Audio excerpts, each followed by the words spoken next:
Dear Heavenly Father, we thank you through your abundant grace and mercy. You have allowed us to come together as brothers and sisters to conduct the city's business. And Father, even though we may come with different experiences, different ideologies, and different ideas, we all come together for the same purpose, to make Ocoee a better place. We thank you for our first responders and the bravery they've shown as they watch over us. And Father, we ask that you watch over them each and every shift. As they watch over us, let them watch, as they watch over us, you watch over them. We're so careful to give you the praise, the honor, and the glory you do. In Jesus' name we pray. Amen. Amen. I pledge allegiance to the flag of the United States of America and to the republic for which it stands, one nation, under God, indivisible, with liberty and justice for all.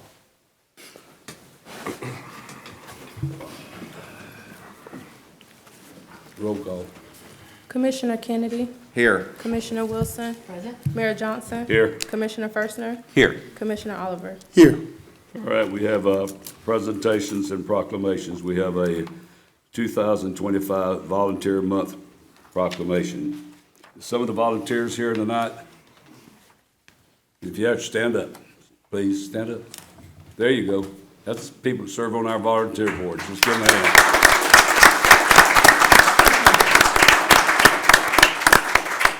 All right, I'm going to read this and then we'll get through. We'll let you come up and get a picture.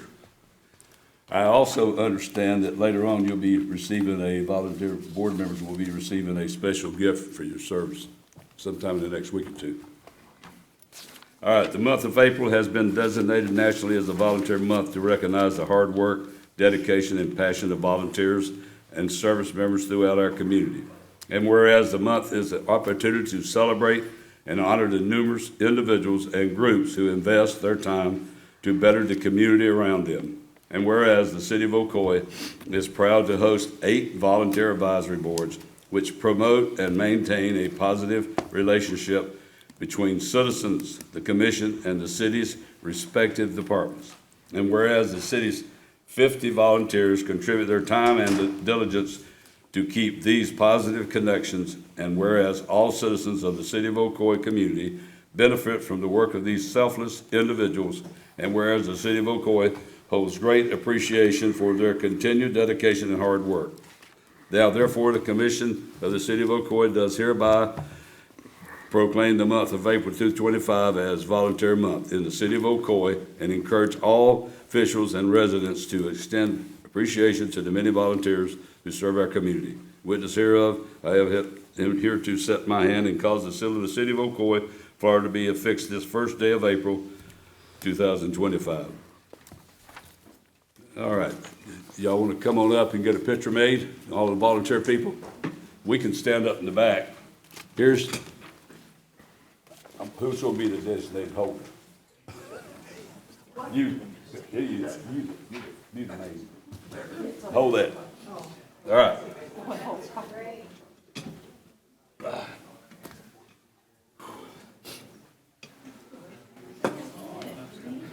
You may have to get 2 lines. How you doing? Good. Can I have a couple of the smaller ones here?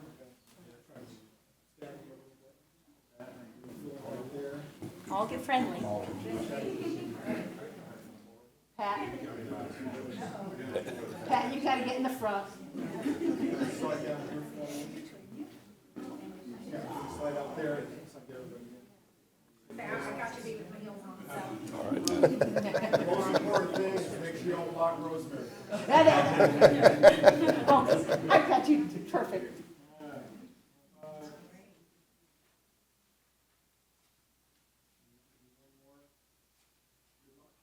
Smile.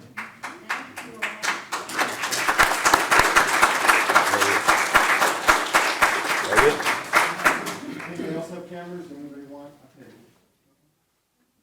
There you go.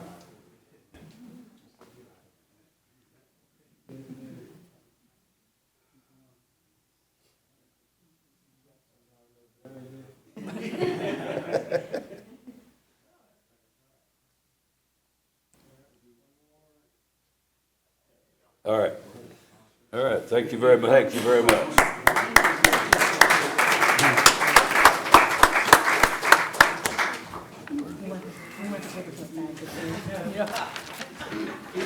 There you go. And All right. We have one more. Would you like to read it? Sure. And this, and when you get through this, lady will come up and make a couple statements. Okay. All right, I haven't read this prior, so let's hopefully. You're good. That's right. Proclamation of Water Conservation Month. Whereas water is a basic and essential need of every living creature. And whereas the state of Florida Water Management District and the city of Ocoee are working together to increase awareness about the importance of water conservation. And whereas the city of Ocoee and the state of Florida have designated April, typically a dry month when water demands are most acute, Florida's Water Conservation Month to educate citizens about how they can help save Florida's precious water resources. And whereas the city of Ocoee has always encouraged and supported water conservation through various education programs and special events. And whereas every business, industry, school, and citizen can make a difference when it comes to conserving water. And whereas every business, industry, school, and citizen can help by saving water and thus promote a healthy economy and community. And whereas efficient irrigation design, programming, and maintenance can conserve water, the city of Ocoee will encourage citizens and businesses to elevate their irrigation system to potential efficiency enhancements. Now, therefore, the City Commission and the City of Ocoee, Florida, does hereby proclaim the month of April 2025 as Water Conservation Month. The City of Ocoee is calling upon each citizen and business to help protect our precious resource by practicing water-saving measures and becoming more aware of the need to save water. For this, the 27th year of Water Conservation Month, there will be a special focus on irrigation system evaluations.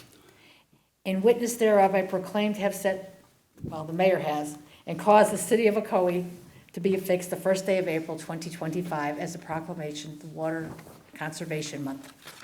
And I gather we will have Desiree Irwin from St. John's Water Management will come forward and accept the proclamation. Do you have anything you'd like to say? I'm sorry, I'm jumping in on No, that. go ahead. You finish that. I'm finishing You this. finish. Mr. Mayor, Commissioners, I'm Deirdre Irwin, the Water Conservation Coordinator with St. John's River Water Management District, and I serve on the AWWA committee that runs this proclamation every year. And I came here tonight to congratulate Ocoee. You are a leader in Central Florida in how you implement conservation. You've been doing an excellent job for a couple of decades now, and the district is really would like to congratulate you for your efforts and hope it continues. Did I meet you at the spring conservation Yes, event? you And you did. spoke so highly of Ocoee, which was, Yes, should I say, I indeed. was pleased, and I think that we as a city should understand what wonderful things you had to say about our conservation efforts. And you deserve every bit of it. Thank you. Should I? Yeah, go You want to ahead. go down? No, you go ahead.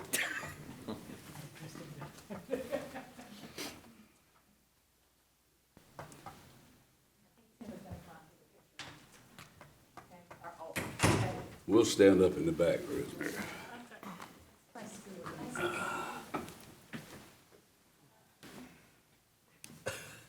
You need exercise. I need it.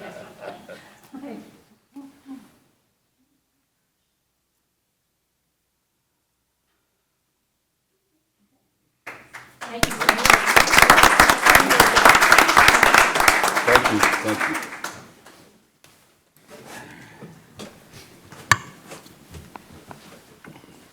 All right, the Commissioner gets back, I'll finish here.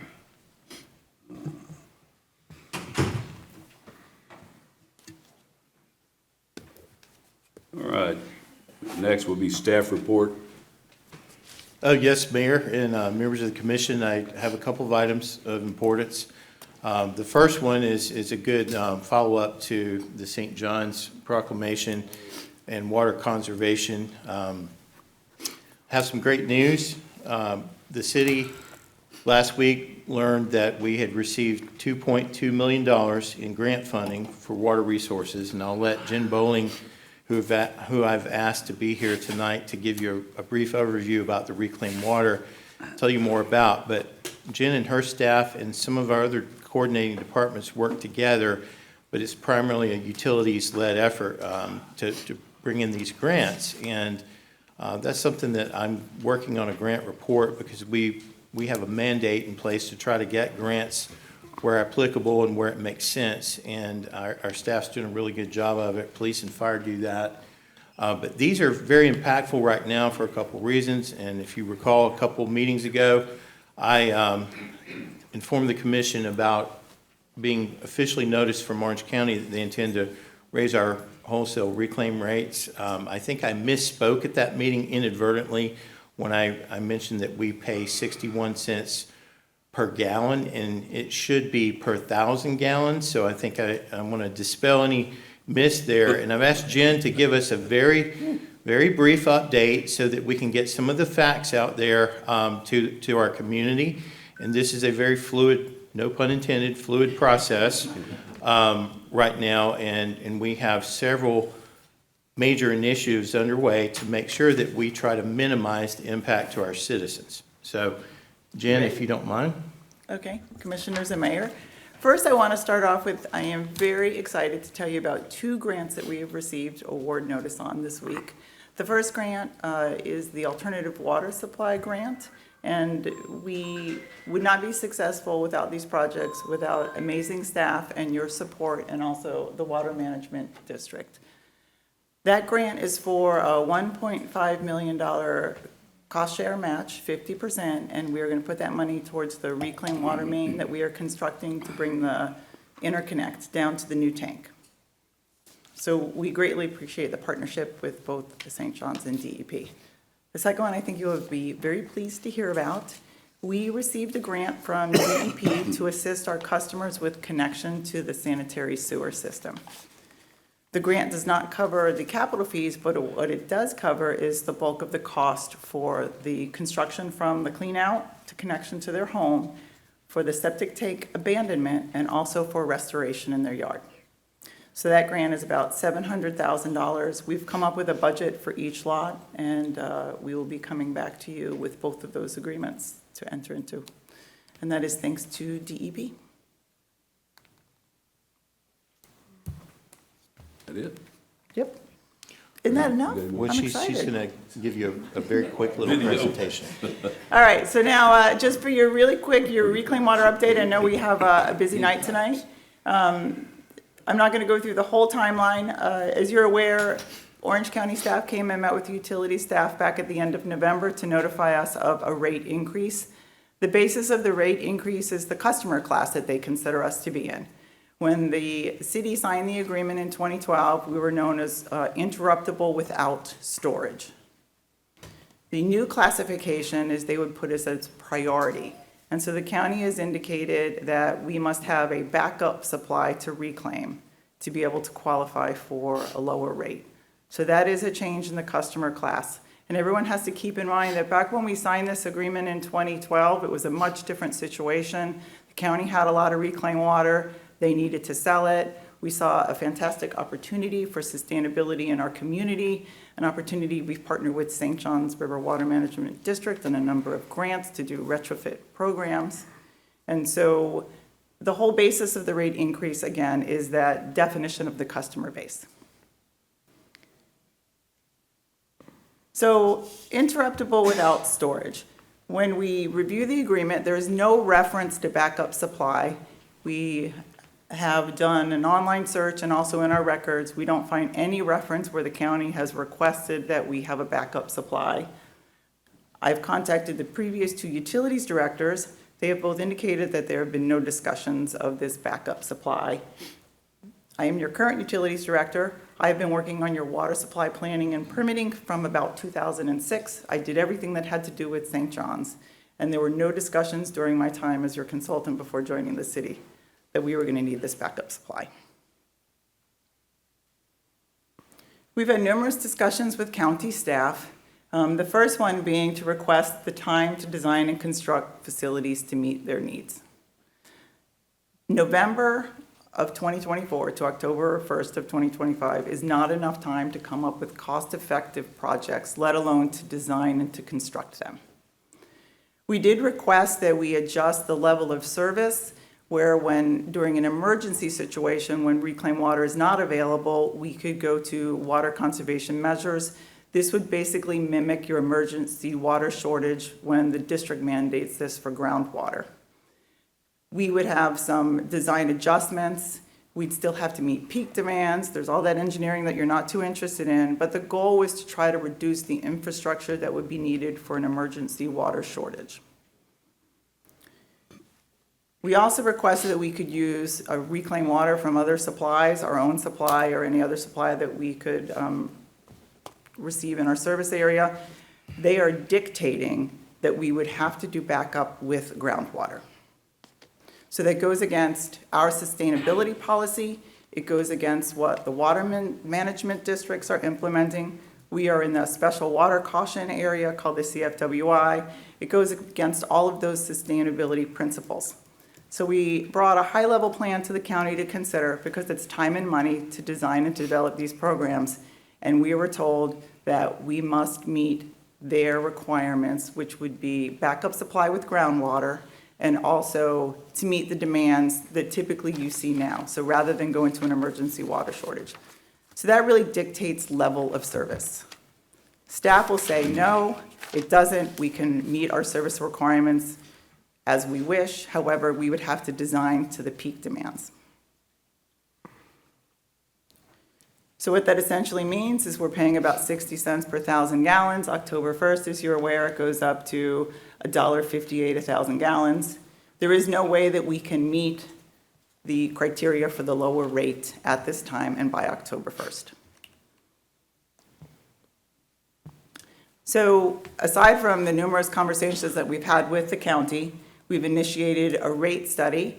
We have no intentions of trying to triple rates that what we see with the county, but we need to do this fiscally responsible, but also, we're responsible to our ratepayer. We've reached out to the Water Management District. We've had some discussions about having to do the backup supply with groundwater. And we've initiated some feasibility studies to come up with other options. And that's basically it. That's where we're at. Craig, any more? No, I just would say, we're going to have a progressively increasing amount of presentations on this topic because we're looking at multiple options right now. One thing I did want to say is we've looked at what a customer, well, two things. One, if someone is not on the reclaim system, then they are not impacted at all by this, okay? The second thing is that right now, a power user that maybe uses 20,000 gallons a month irrigating, which is, I don't know how rare that is, but that's a lot of water, is still only paying about $30 on their bill. And so we're going to make every effort to try to minimize any rate increase. It's certainly not going to double commensurate with what Orange County is doing to us. We would probably try to absorb some of it and still continue to look at the project load that we have because we try to take that money and put it back into the system. Any money on top of what we charge, the money that we make selling it at a higher rate than we purchased it at goes back into the system. So we would try to balance that out and see if we could eat some of that while we're trying for some of these longer term solutions. And there's a couple that we have on the drawing board that might allow us at some point to have a rate decrease if they pan out. But they require studies. And I made the joke to somebody about this demand that the county made, giving us until October 1st. That's like the equivalent of asking me to run a marathon by October 1st. It's not going to happen. Might could get to a 5K or a 10K, but that would be asking the impossible. So I wanted to just reemphasize that we're trying to minimize the impacts to the citizens, and we will continue to update the commission and the community as well. And Mayor, I have one secondary item, and I'm not intentionally trying to cram a long meeting here, but these are important. I've asked Angel De La Portilla to give you a very brief update on what's happening with Orange County's redistricting.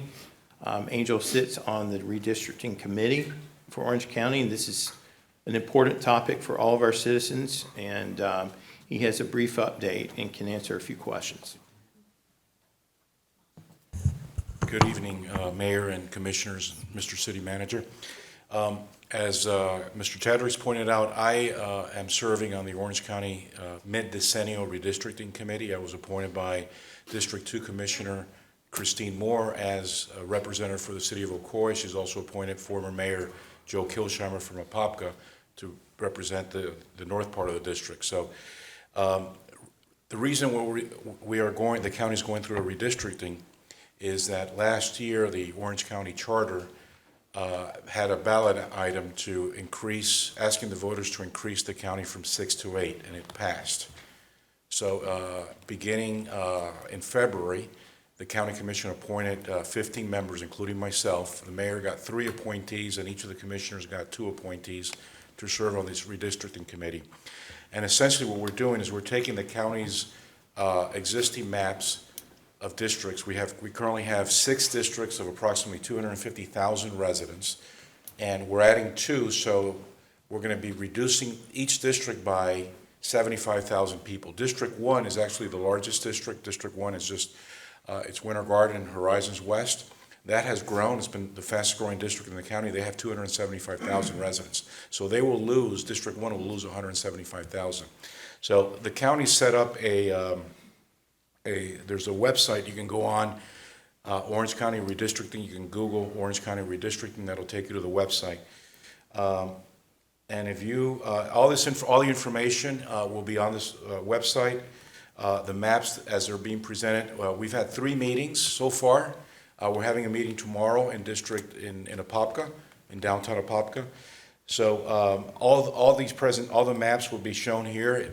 Residents can watch the meetings or can attend in person with weekly meetings for the next until September.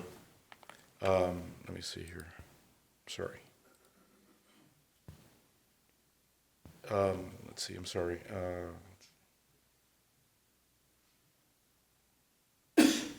Okay, mapping software, right? So this takes you to the map. So these are the current districts, 1 through 6. So we're going to be adding 2 more districts, 7 and 8. And all the information will be uploaded on this site. If residents are able to, maps received, the maps as they're submitted, they'll be received. There's actually access to the mapping software where you can go on here, mapping tools, and get set up. And then set up your maps and all that. You can communicate with members of the committee and submit your own maps. And that's pretty much it. I will add that this is going to have a tremendous effect on Orange County government. When you have 2 additional districts, plus there's 2 commissioners that are termed out. The mayor will be termed out in 2026. And then you have 1 commissioner that's going to be resigning her seat to run for mayor. You're going to have 6 elections. So the makeup of the county commission will have 9 members, the mayor, and 8 districts. You're going to have 6 elections in 2026. So you'll have a whole new board. There'll be a new county administrator, new county attorney. So it'll be a new day in Orange County, late 2026. So I'm available to answer any questions, but I thank you for the opportunity to speak. And I'll present back over the summer with some maps and all that as this goes forward. Any questions, Mayor? Not for myself. Anybody have any questions? Sure. How many residents are in District 2 and how many will we lose? District 2 has approximately 250,000 residents based on the 2020 census, right? That's the data that we have to use the data from the 2020 census. So District 2 will lose 75,000 residents. Each district will lose approximately 75 with the exception of District 1, which will lose about 100,000. Okay, thank you. Okay? Anything else? I have Yes. a question. What is it looking like we're trying to keep Ocoee in 1 district? Because, we've had it different ways. Currently, Ocoee is in District 2. That's a result of the last census. We were previously split. We're half of Ocoee. Where I live on the south side, so that was in District 1, and then the north side of the city is in District 2. The redistricting committee of 2021 put Ocoee all in 1 district, so more than likely, we will likely remain in 1 district, whether it's District 1 or District 2, which that's still TBD, to be determined. Anybody else? All right, thank you. All right, thank you, Mayor. Thank you. Thank you. That Yeah, it? Nothing further. I only have one question for the city manager regarding the first item that you mentioned about the water storage and supply. Yes. According to the, I guess, the agreement that they presented to us to have this done by October 1st, were there any thoughts of allowing us to use another city's backup system? I'm glad you asked that because we have a neighbor who has surplus that they provide to Forest Lake Golf Course. And that was the first group that we turned to, was the city of Winter Garden. And Orange County emphatically informed Ms. Bowling, our utilities director, that we couldn't use any other reclaim sources as our backup, uninterruptible backup supply. So that's, again, as Jen stated far better than me, they're dictating policy and level of service to us. So we have to dig a groundwater well, which goes against the whole point of conservation, because reclaim is everyone's alternative water supply. That was written in the actual contract, the actual agreement? Was that written that we could not do that? No, it was not in any agreement that I've seen. They just were informed of that. And Jen is, I don't know if Jen's still here, she can answer that better than me, but my understanding currently is that they just said, we said, well, we have adequate supply from a neighboring city, we can use that, and then apply a policy matrix to limit use while your system is down, and they said, no, you can only use a groundwater supply as a backup. Okay. Well, I thought we were gonna bring that up anyway, Craig, because we went to the meeting the other day, so why didn't you bring that up? Because that needs to be vetted further before we bring that to the commission. I know, but you brought it up now, so that's what I'm saying, so it's why we didn't bring it up a while ago, because we did meet with Winter Garden and Popka last week, talked about that, right? We did, and the less I know. we say about that, But it's, let's just get it all out in the open. We are exploring alternatives that could be very beneficial to the city, but we haven't gotten far enough along with the engineering and the discussion. But there are possibilities that we are trying to vet right now with other cities that might actually allow us to just tell Orange County that they're our backup. But that's not something that I want to portray as such, because we are going to have to continue to work with Orange County until we have this thing completely sorted out. What I can tell you is that we have a plan in place to address short, medium, and long range with this topic in relation to this, and we are going to try to minimize the impact to citizens, and we will be bringing lots of information back to the commission as we get further along into the understanding of how we're going to exactly tackle it. And all right. Jen, did you want to add anything to that? I apologize, I was pedaling for my. All right. Thank you. We're gonna move on to the public comments. Mr. Moyer.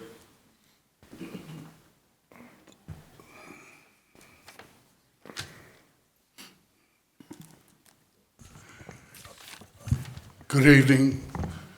Dr. Jim Moyer, Arden Park North, elected Orange Soil and Water Conservation District 2 Supervisor. I had no idea this was on the agenda tonight, but I am here to help in any way.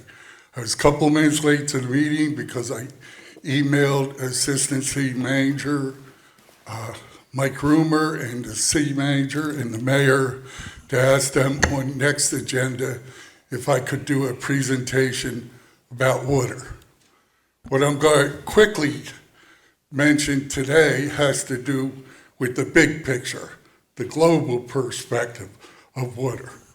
Now, water is life, and it's a matter of life and death. As you may know, the two most populated countries in the world are India and China, 18 and 17% of the world's population respectively. India has a problem because 70% of all its water that you can see is severely polluted. China has a problem because they are 17% of the world's population and they only have 6% of fresh water.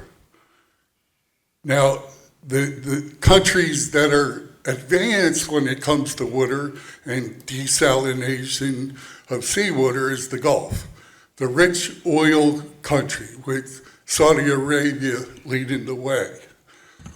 United States has advanced significantly in the last about 15 years. But the problem is it's really only California, Arizona, Texas, and Florida. It's really only our four states that are really doing much about it.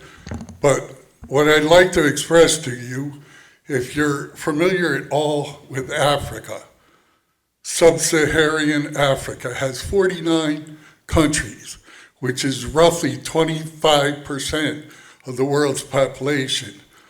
None of those countries have 50% or more accessible, clean water. And two countries, Chad and Central African Republic, 6% of the country's population has access to drinkable water. So something needs to be done globally. I'm asking permission in the next agenda, if possible, to do a local Florida-related discussion on water. Thank you very much for your time, and God bless. Thank you. All right, I hope I pronounced this right. Chris Buonamo? Chris, or, how you doing? I'm very good. How are you? All right. Hello, everybody. My name's Chris Bonomo. I live in the community of Westmere. I'm here before you, Mayor Johnson, esteemed city commissioners, really with just a message of appreciation. I was unable to attend the February 18th meeting where you guys approved an ordinance to make changes to our city arbor code. I did have an opportunity to read about it, to watch the video. I just want to say thank you from the bottom of my heart. The trees are a pretty big issue for me and my community, and the efforts that you have made and that of the city are very much appreciated. Thank you so much. Thank you very much for coming and saying that. Thank you. Thank you. Stephen Lewis. Mr. Chamber.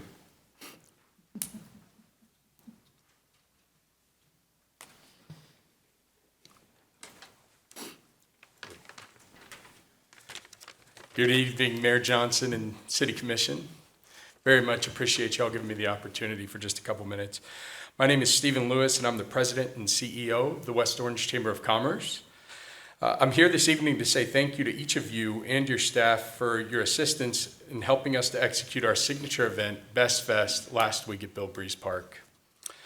The event drew over 60 vendors from across West Orange County, including many from right here in Ocoee, and over 1,000 attendees from across Central Florida, and showcased the city's incredible venue and hospitality on a beautiful Central Florida evening. City Manager Shadricks, thank you and your staff for your support and assistance in working through the permitting and logistics process and all that you did to help my staff ensure that the event went off without a hitch. The West Orange Chamber of Commerce greatly appreciates and values the longstanding relationship with the city and looks forward to working with each of you and your staff on this event and others as we continue to work together to advance community collaboration and leadership.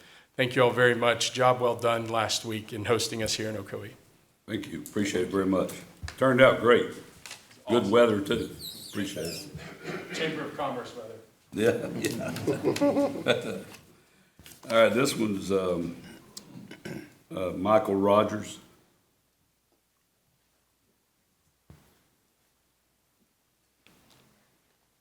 It's about item 3 on the consent agenda.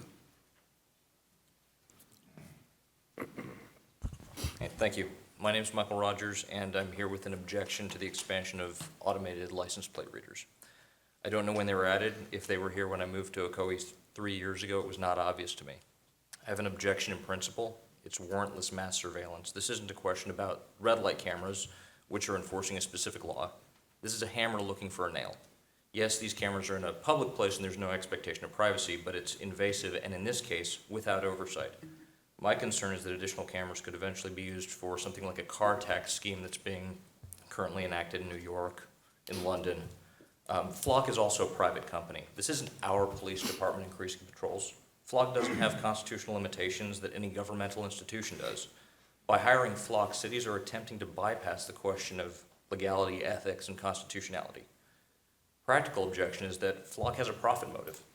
There's no due process or oversight, as we already discussed, and you have no control over what they do with their data products. They can sell it to data brokers, they can sell it to other cities and companies that subscribe. They can sell it to your car insurance company to raise rates on you, and they track you wherever they see you, all with a profit motive. Well, they have no oversight. We as citizens lack a certain transparency about what's happening in our city in some cases. I have to file a public records request to find out why 6 police vehicles were in my neighborhood after the acknowledged incident was over. We also have an issue with urban camping and squatting on undeveloped land around the city, and that's not being addressed. I can appreciate the offer that's been made by Orange County Sheriff's Office. It's generous, and I think we should consider whether we could do something else with those funds if they're willing. I think we'd personally be better served with something like the ability to search incidents on a calls for service log website like what Orange County and Orlando Police Department already have. Thank you for your time, and that concludes my remarks. Thank you, Craig.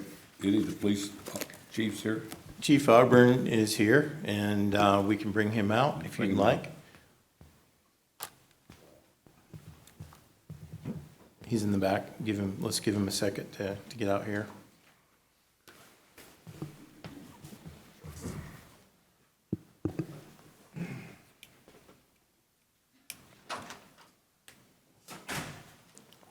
Good evening, Mayor, Commissions.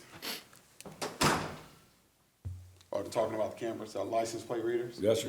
Well, the license plate readers are a part of a UIC grant, which is an Urban Area Security Initiative.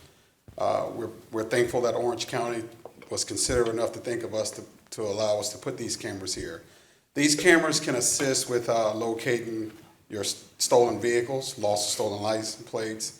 Oftentimes we hear of Amber Alerts where we have a missing senior citizen as well as a missing juvenile, so there's no sharing of information with the insurance companies.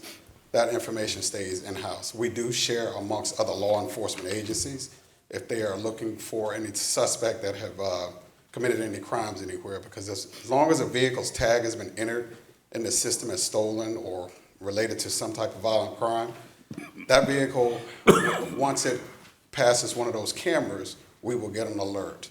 And we will be able to dispatch our units in that area to try to locate either that vehicle or the people responsible for committing that crime. You need to come back up to the mic. Ask your question. I'm not going. I'll let you ask one question. How long have they been in use? These cameras, the 5 that are on consent, will be installed in the near future. But license plate readers have been in use since the early 20s, 2010, 2015. So this is no new tactic or practice that we're using. But the cameras are owned and operated by Flock Safety and not by the city of Ocoee. Is that correct? No, they are owned by Orange County because it's part of their grant. Flock doesn't own them. Flock sells them to us. No, Flock does not own them. They're just the manufacturers of the cameras. Okay. All right. Thank you. You're welcome. All right, thanks, Chief. You're welcome. All right, consent agenda. I'll make a motion to approve the consent agenda. consent agenda, go ahead. I'm in the middle, what did you say? You made the motion? I'll make a motion to Here's a approve the second. consent agenda. I'll second. Seconded by Commissioner Wilson. All right, let's vote. Sorry. Motion carries unanimously. All right, go down to item, first reading of ordinance. Item number 8, first reading of ordinance for 2025 budget amendment. Chief Accountant. You want to do it? First reading. An ordinance of the City of Ocoee, Orange County, Florida, relating to the city budget, amending the city budget adopted by ordinance 2024-28 for the fiscal year beginning October 1st, 2024, and ending September 30th, 2025, by providing for increase of appropriations, providing for separability, providing an effective date. All right, this will be coming back, what's the date? April the 15th, it'll be back for the second reading, and if you have any public comments, you can make it then. All right, second reading of ordinance, public hearings none, regular agenda. Item number 9, approval of 7th Amendment to ground lease agreement with Forest Lake Golf Club, LLLP, and authorization to release a request for proposal for a permanent operator. Why would we not have done, before we do that, I want to move somebody up. We'll go back because I want to ask you a question about that, why we didn't do the temporary one in front of that one. So Doug, go ahead on number 11, discussion and direction regarding the 2025 neighborhood matching grant programs. Thank you. Good evening, Mayor and Commissioners. I'm Doug Gaines, Deputy Director of Parks and Leisure Services. And this evening, I'm bringing to you for discussion the Neighborhood Matching Grants Program and whether to accept last year's recipients for this year only. This is because we've only received 3 applications with 1 pending. We normally receive about a minimum of 10, kind of an off year. We've sent 2 press releases, posted several times on the city's Facebook page, sent emails directly to the HOAs, and created flyers for distribution. The original submission due date was March 14th, and we only received 2 applications. So we extended the deadline to March 28th. After still having only received 2 applications, we extended it to April 7th and asked you, the commission, to reach out to your constituents to gauge an interest. We did receive a call from an HOA last week asking if they could submit again this year, even though they received a grant last year. This is due to the fact that on October 15th, 2019, commission meeting, new criteria was approved by the commission, which included the following clause. Regardless if the neighborhood has an HOA or not, subdivisions may only apply for grant funds every other year. So tonight, staff is asking the commission to discuss accepting applications from last year's recipients for this year only. Yeah, go ahead, Commissioner Wilson. I have a comment. These grants are near and dear to my heart. They've been going on for years, as you know, Doug, so it's not surprising that I say something. The concern I have is that if we go allowing them to jump ahead 1 year, is that giving other neighborhoods enough time to respond if we're making this April 7th, April 8th, to be able to get the 3, they have to get 3, I think, was it 3 or not?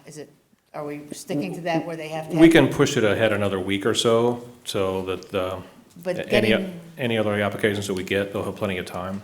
But getting 3 estimates is sometimes a little difficult for some of them within that period of time. And I know that the further we extend it, it puts you in a disadvantage because October 1st comes along very fast. And if the folks don't have the work done, or they're supposed to have it done and have it all, should I say, sewn up by the time September 30th comes along? Yes, before that. The HOA submissions are really needed to us by August 22nd, but we can push that out a week or so. So it'll be on the HOAs to. So what are you looking to extend it to, 30 days? Are you going that far, or is that? I'm just Right looking now at it's April timelines. 7th, so I would maybe say another week and a half or so, just so the HOAs have enough time. We'll be putting a press release out for that? Yes, we and will. Doing what you've done, because I know you advertised in the West, put a notice in the West Orange Times, you've done Yes. multiple.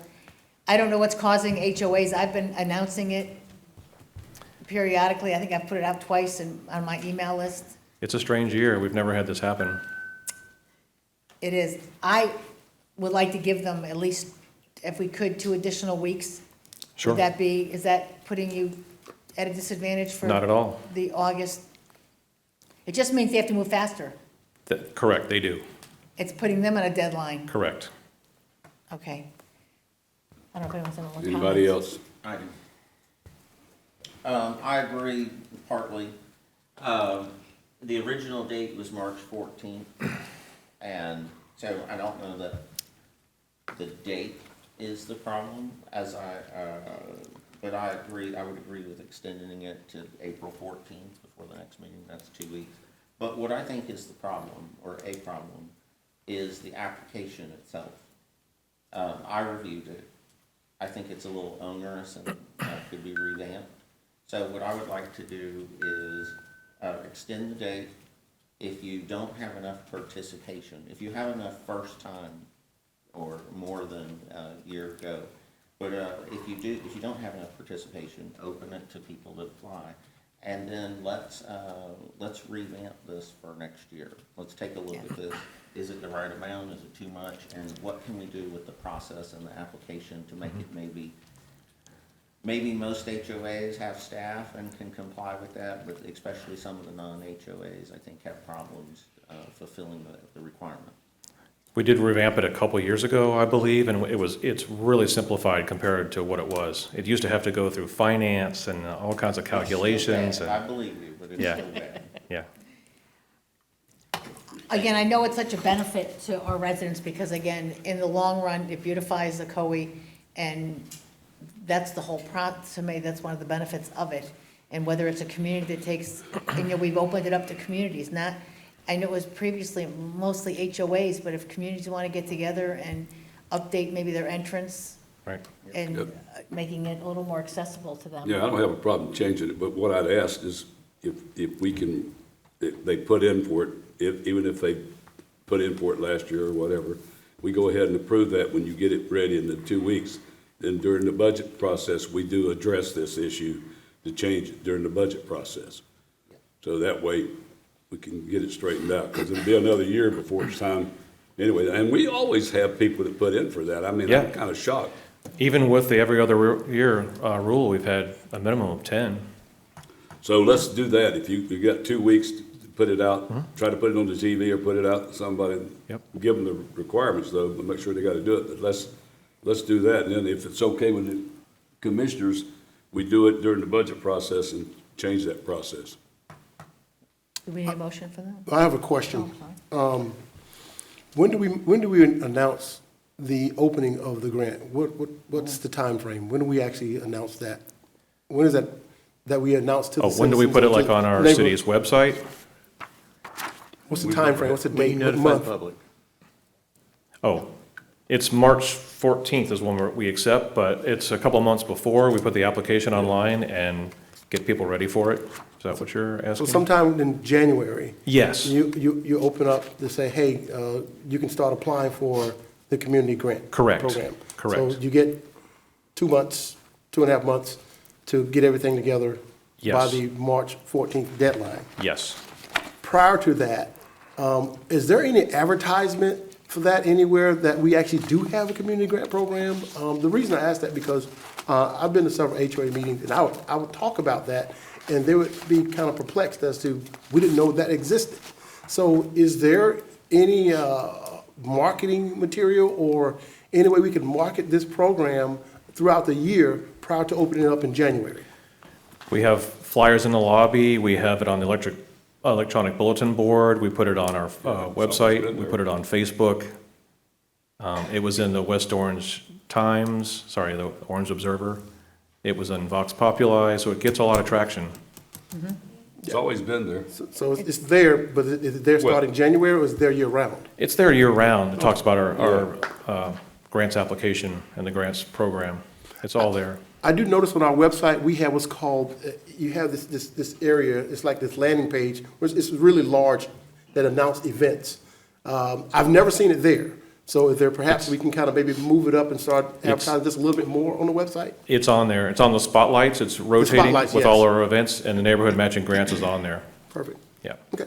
You Commissioner, click I on the link always- and it'll take you to the application and all the information. And I always tell my HOAs that I talk to, our residents, that if they take the application even now, I mean, months before, and start working on it, they can take previous applications and start the process to kind of get moving and get comfortable with the application. I've never had a problem with District Two's got a great turnout of folks that usually respond. All right, here's what we need to do. The lawyer says we need to make a motion. Does somebody make the motion for that I'll make a process? motion that we extend the grant application till April the 15th, allowing Just neighbor, 1 week. oh no, I'm sorry, 2 weeks. You said 2 weeks. 2 weeks, so that puts us to, That's 2 weeks. well, it's 2 weeks past the date of the April 8th. Yeah, well, we extended it to April 7th. Gotcha. Okay, so, Motion, I'm sorry, let me start over. To the 25th of April?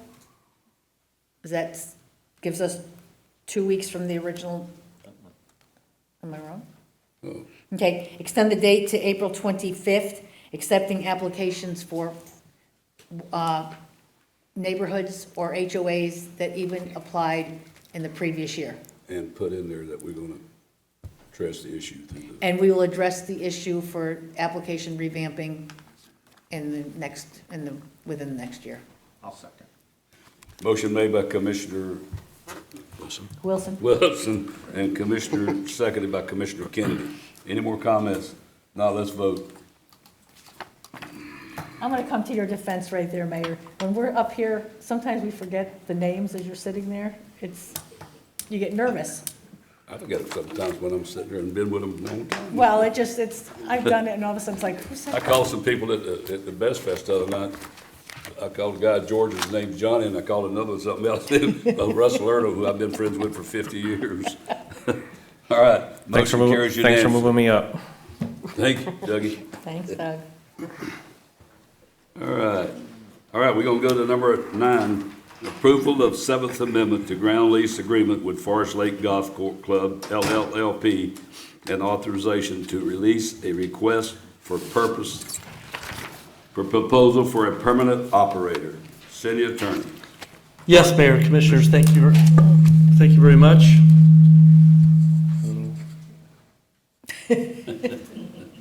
Better? No? Maybe your phone is doing something. Stand over on that one staff.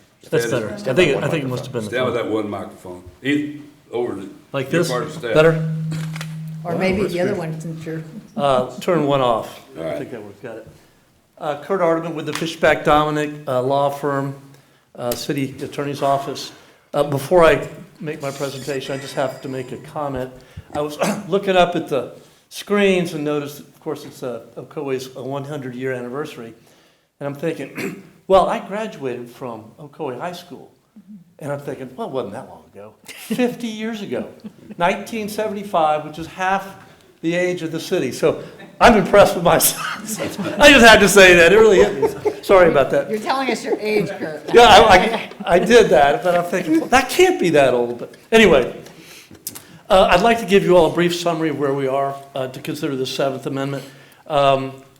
In November 2023, the city commenced a review of the golf course and effluent disposal and reuse system by ZHA.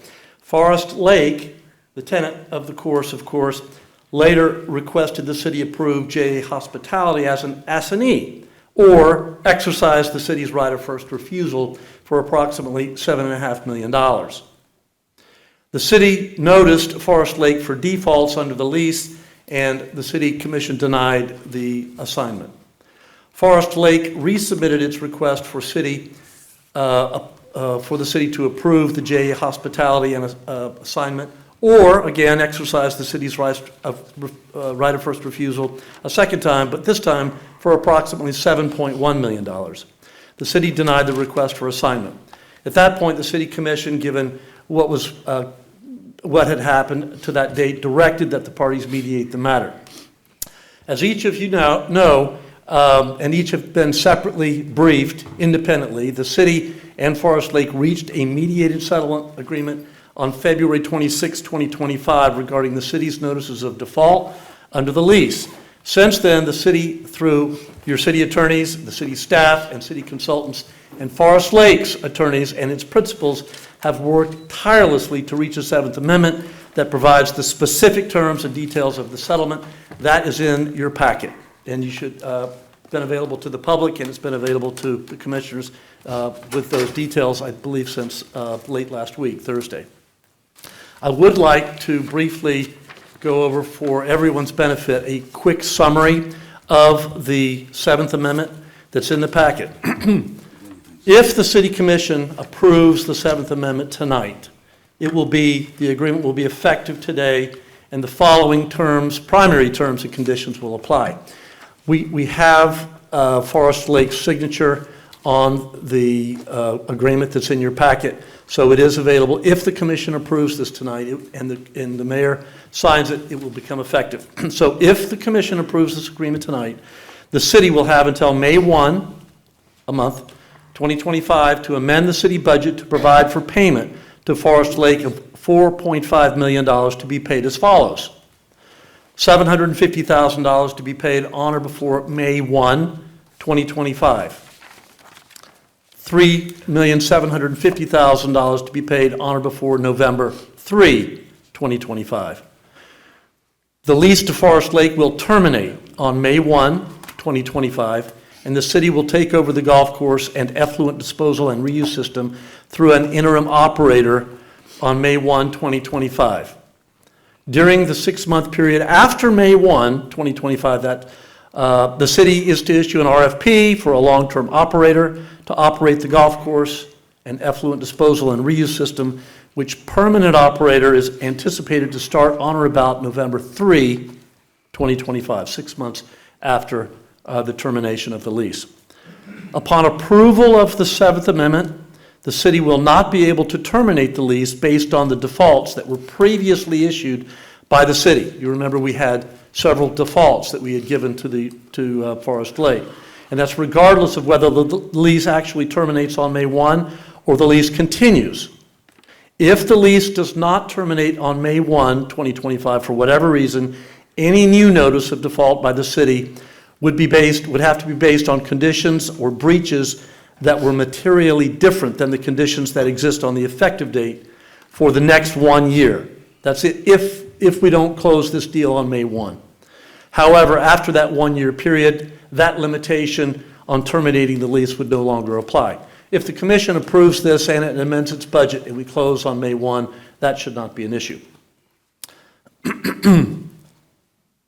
If the city approves the Seventh Amendment tonight and does not amend the city budget between now and May 1 to provide for the $4.5 million this month, or does not provide for an LOI, letter of intent, or a bond acceptable to Forest Lake for the second payment, the $3,750,000, by May 1 of this year, 2025, this Seventh Amendment would become null and void other than the 1-year limitation on what constitutes a breach.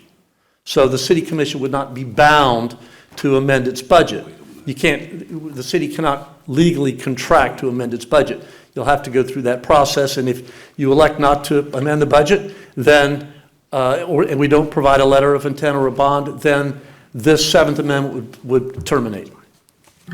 If the city does amend the city's budget or provide an LOI or bond by May 1, 2025, and the lease does terminate as anticipated, and the city or the city's interim operator takes over the golf course on May 1, 2025, but the city later amends its budget to reduce, remove, or delay that second payment, Forest Lake, under those circumstances, could sue the city. So if the commission approves the Seventh Amendment tonight and you amend the budget between now and May 1, or you come up with a letter of intent, we come up with a letter of intent or a bond, and we're going forward, but after that, after May 1, the lease is terminated, they're gone, but the city then comes back and says, well, we've changed our mind, we're gonna amend our budget to either reduce, remove, or delay the second payment. At that point, Forest Lake would be able to sue us. They're out. They've been out, terminated.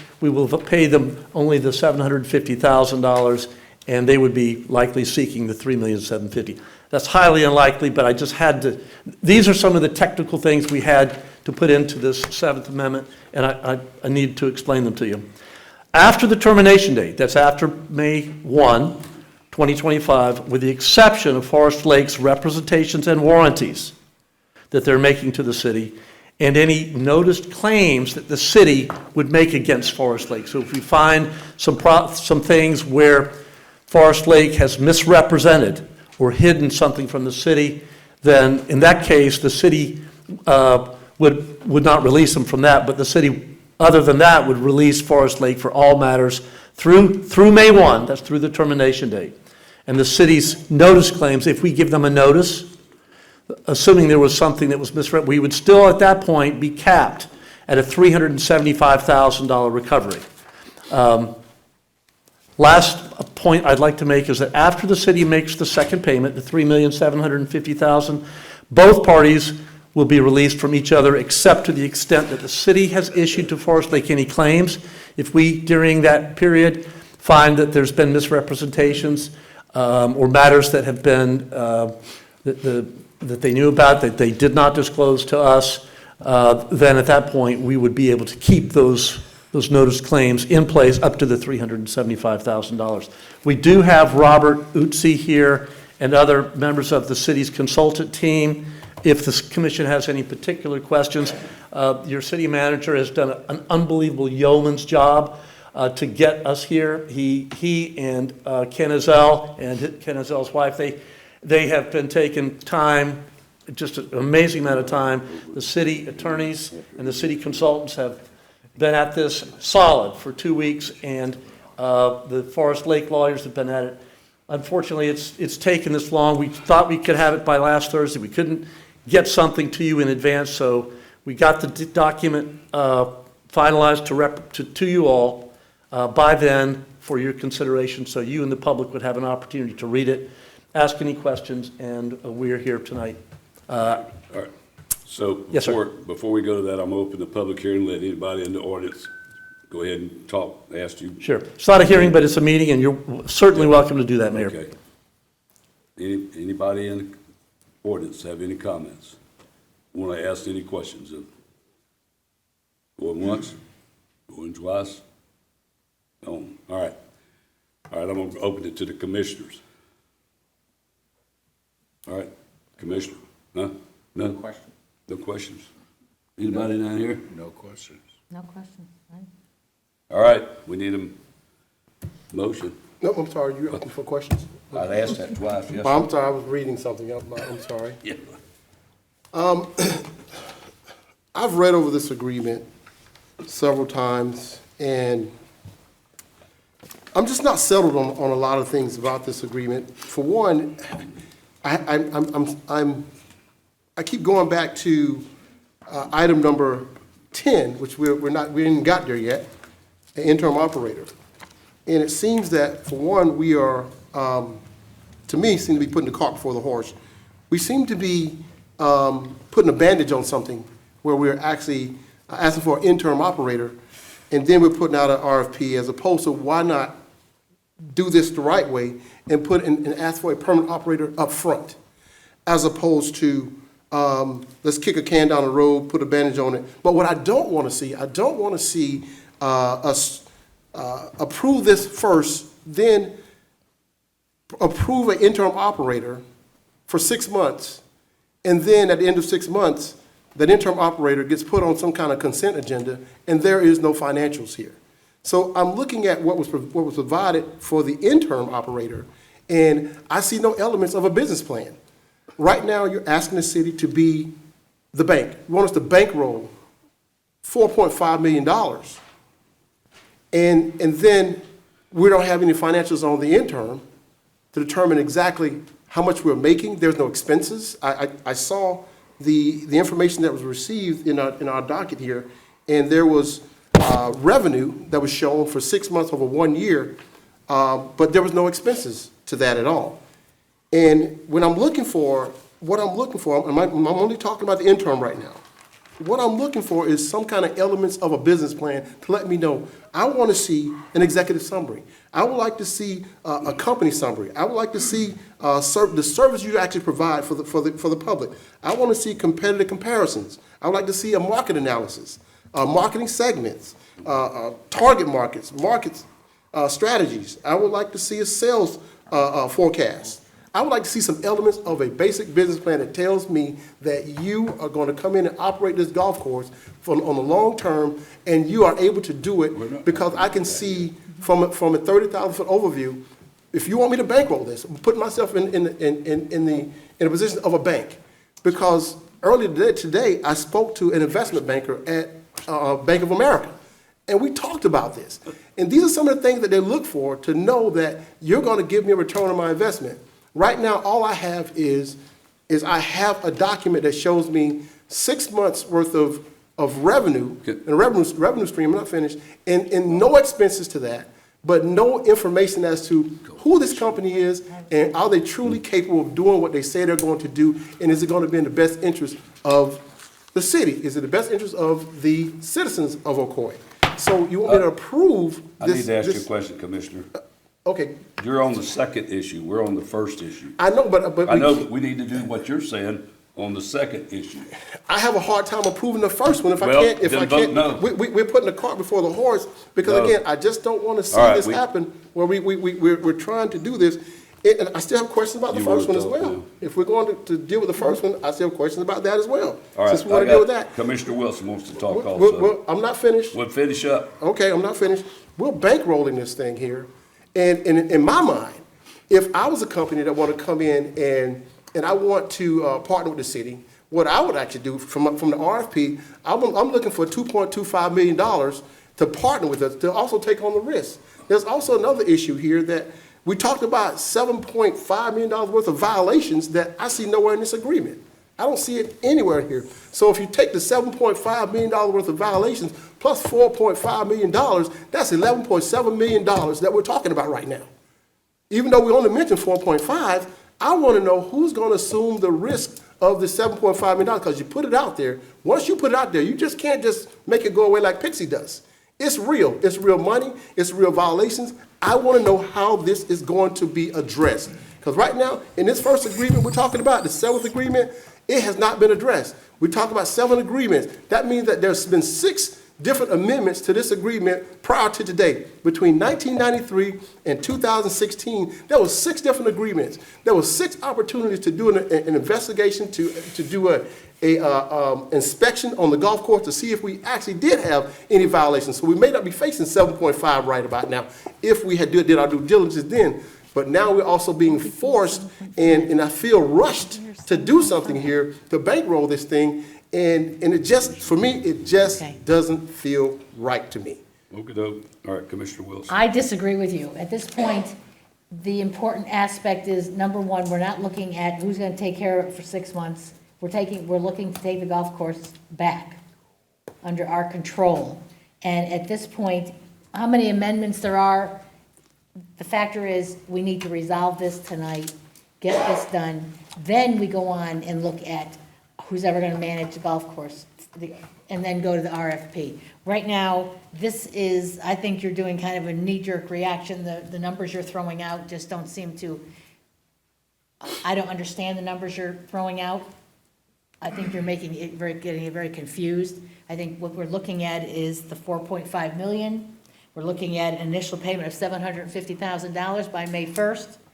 Then the next motion, the next issue will be arranging who will run it till November. At that point, we'll be paying $3.75 million to bring the golf course back totally under our control with an RFP for a long-term lease. Am I correct in what I'm assuming? I'm looking at our, but I don't understand the 7.5, that was a previous offer. That's not on the table. What we are looking at right now is 4.5 million, bring it back under our control. And right now, the golf course, the members of the golf course, they're agreeable to this figure. They have already worked it all out. We had to push them hard, Commissioner. And just for clarification, the interim operator would operate the golf course from May 1 for 6 months, but staff is going to process as quickly as it can an RFP for the permanent operator. And Forest Lake would cooperate with the city in helping us find whatever the city and its consultants need to get on board a permanent operator. But the idea is to have a permanent operator in place by November 3. Am I correct? I'm sorry, Mr. Oliver is confusing to me numbers. And what I'm looking at right now is 4.5 million. Yes, ma'am. 750,000, 3.75. Yes, ma'am. 3,750,000, let me get my zeros in here, correct? And then it's done. We take it over. Correct. And we will have more control over what's going on. Yes, we actually have control as of May 1, assuming that you have control because you can pick your operator, your interim operator, and you'll have a contract with that interim operator that will operate as long as you want them to. If you want them shorter than that, if you want them to 6 months, you can. But what the consultants are recommending and what staff can see happening is that interim operator practically for 6 months with that permanent operator that will be selected by the city commission after that date. So yes, you're right. There's no additional money to be paid. Anyway. And May 1st, and when we talk about November 1st, that's when we're looking at a business plan. Right now, we're looking at and I hate to jump to the next item, but we're looking at what the income would be, and we'll talk about the 50%, 30%, all that when we get to the next item. Yes, Right ma'am. now, it's just to clean up the 4.5 million. Correct. Thank you. Anybody else have any comments? Go ahead. I agree with Commissioner Wilson's comments. The history of this is such that the cart being put before the horse was done by Forest Lake Golf Course, in my opinion, with the bringing us the assignment request from JA Hospitality for $7 million and asking us if we wanted to exercise our right of first refusal without allowing us the opportunity to conduct our due diligence. So Commissioner Oliver is correct in that any good financial business person, before entering into a permanent long-term contract like we're discussing, would conduct extensive due diligence. And we did not have the full cooperation and access to the expenses and the records of Forest Lake Golf Course.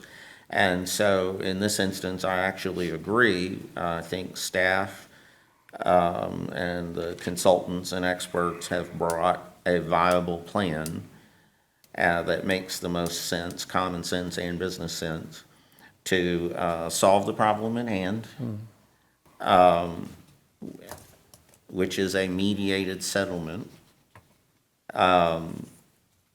and spend the 6 months with an interim operator, gaining the knowledge that we need, and crafting the vision that the commission will approve for not only what the contract with the permanent operator will be, but what the future of the golf course and the amenities there, what the design will be, what the expectations will be, what the partnerships will be, what the revenue sharing will be, et cetera. So as it relates to bringing up item 10 to discuss item 9, I believe that the city and the staff and the consultants have done an excellent job in the way that they've structured the interim. And for the record, I believe the last update that we received, the violations were 5.8 million. That's 7.5 is not the number, is an old number. So that's the confusion. Thank you. And if I'm not mistaken, maybe somebody can clarify that, but I think some of those are already been worked on and finished. I know that I heard today that they completely redid the bar, took the bar out, it's mowed or whatever, and done all that again, mowed. But everything's been, some of those issues were they had to do. And every one of those processes, when we first talked about this, we're told in what we were doing, what the things were. It was on the papers. If you read the papers, it tells you. And I know there's what, how many things are on that contract? 500 something pages? Oh, yeah. I mean, it don't. miss 25-page much. agreement and hundreds of It pages of don't miss exhibits. much, and none of us voted no on doing this back months ago. So in the process of moving ahead, if we don't do this, then there's another situation gonna happen. It's gonna cost more money by going to court. Yep. So go ahead and finish, so. That's it. I just have Thank one you. last question for the attorney, just one question. So is the number that was first presented to us was about 7 million, 7 point some million. Then that number, I don't know where it changed or when it changed. Is it now 5.8 million So- as things were fixed, it went from 7 million to 5 million, so they sunk 1 point something million dollars into fixing violations to bring it down to 5.8? For the deficiencies, I don't have Yes. that number. We've got It was a Robert Utzi here about that, but I don't have that number, Commissioner. combination of modified estimates to cure and some work. Some they that did themselves. It was a mix. It wasn't, they did not invest $1 million. So they brought it down to about 5.8 million. That's my recollection, What- yes, that's correct. How are we gonna cover that? What- How are we gonna assume, who's gonna assume that risk?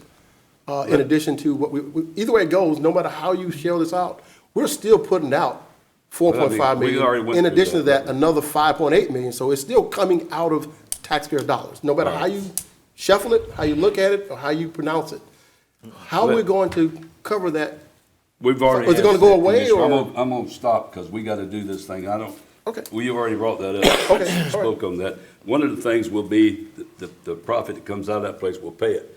Also, whoever bids on it to have it will have to pay part of that. So it's not gonna be, don't believe they went 30 years of running that place in the hole. They didn't do that. So they were making enough money to pay the expenses, and that's some of the things that come up. We'll see it. But, all right, so, yeah. I just want to say for the record that I disagree. It's a matter of opinion that it would cost more to litigate. It would cost a lot to litigate. And it's possible if we litigated, we could lose. And if we lost and we had $1.5 million in legal fees and they had $1.5 million in legal fees, we might lose and owe $3 million. So that's a possibility that we're looking at, that the experts have evaluated. So just to clarify that, it's not necessarily that it would cost more to litigate, but it might cost a lot. And everyone has an opinion on whether we would win or lose in that. And that's what we have to vote on tonight. All right, we need a motion. I'll make the motion to approve the 7th Amendment to the ground lease agreement with Forest Lake Golf Club. Motion made by Commissioner Ferstner to approve the 7th Amendment to the ground lease agreement with Forest Lake Golf Course. Do I hear a second? I'll second. Seconded by Commissioner Wilson. Any more comments? Let's vote.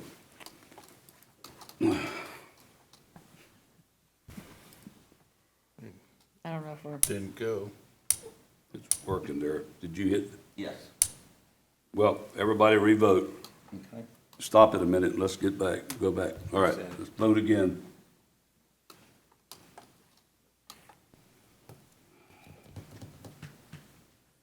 Something about ain't hitting right.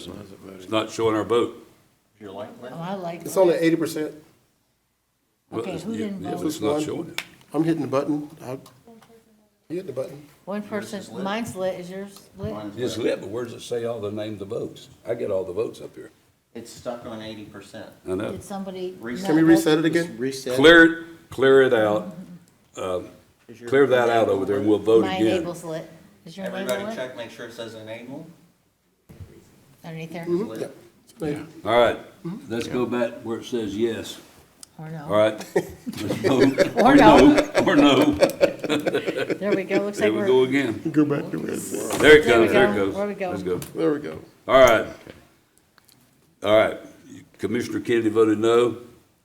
All right. Commissioner Wilson, yes. I voted yes, and Commissioner Ferstner voted yes. Thank you. Commissioner Oliver voted no. All right. Now, number 10, request for selection of interim operator for Forest Lake Golf Course, May the 1st through November the 2nd.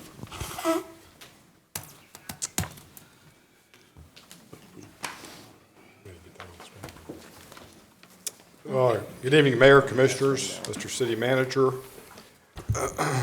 You may recall that we solicited for proposals back in February initially from 3 firms, and they submitted their qualifications, credentials, which you've had a chance to review in the past. And then we asked for one more proposal a few weeks ago, and then we issued a final, best and final criteria to the same 3 proposers. And what we asked for in order to have the ability to compare apples to apples and to kind of quantify the proposals, we asked for either a flat monthly fee as a percentage of revenue, or we asked for lump sum dollar amount per month for fee, or we asked for some combination of both. So what you have in front of you and what's on the screen, you see that on the top line, the current operator provided us with the actual revenue numbers for 2024 for the months of May through October, and we provided that to the proposer so they would have a point of reference. And also above those revenue numbers are the total number of rounds that were played in each of those months. We also were able to develop the expenses that are likely for those 6 months based on information we received from the operator as well as some historical benchmarks, which gave us a projection, a likely projection, one that's reliable on the likely net profit for the golf course for these 6 months. And I will point out that in October, you'll see that that was a down month, and that was when we had the hurricanes, which is not unlikely in that month. So we received 3 proposals. The first one on your list is Down to Earth, and they proposed a flat $5,000 a month fee plus a 30% share of net revenue. And based on the projections, they would earn $9,000 in fee for the first 4 months, and then slightly less in September, and then at their $5,000 base in October. So their total fee would be $49,064.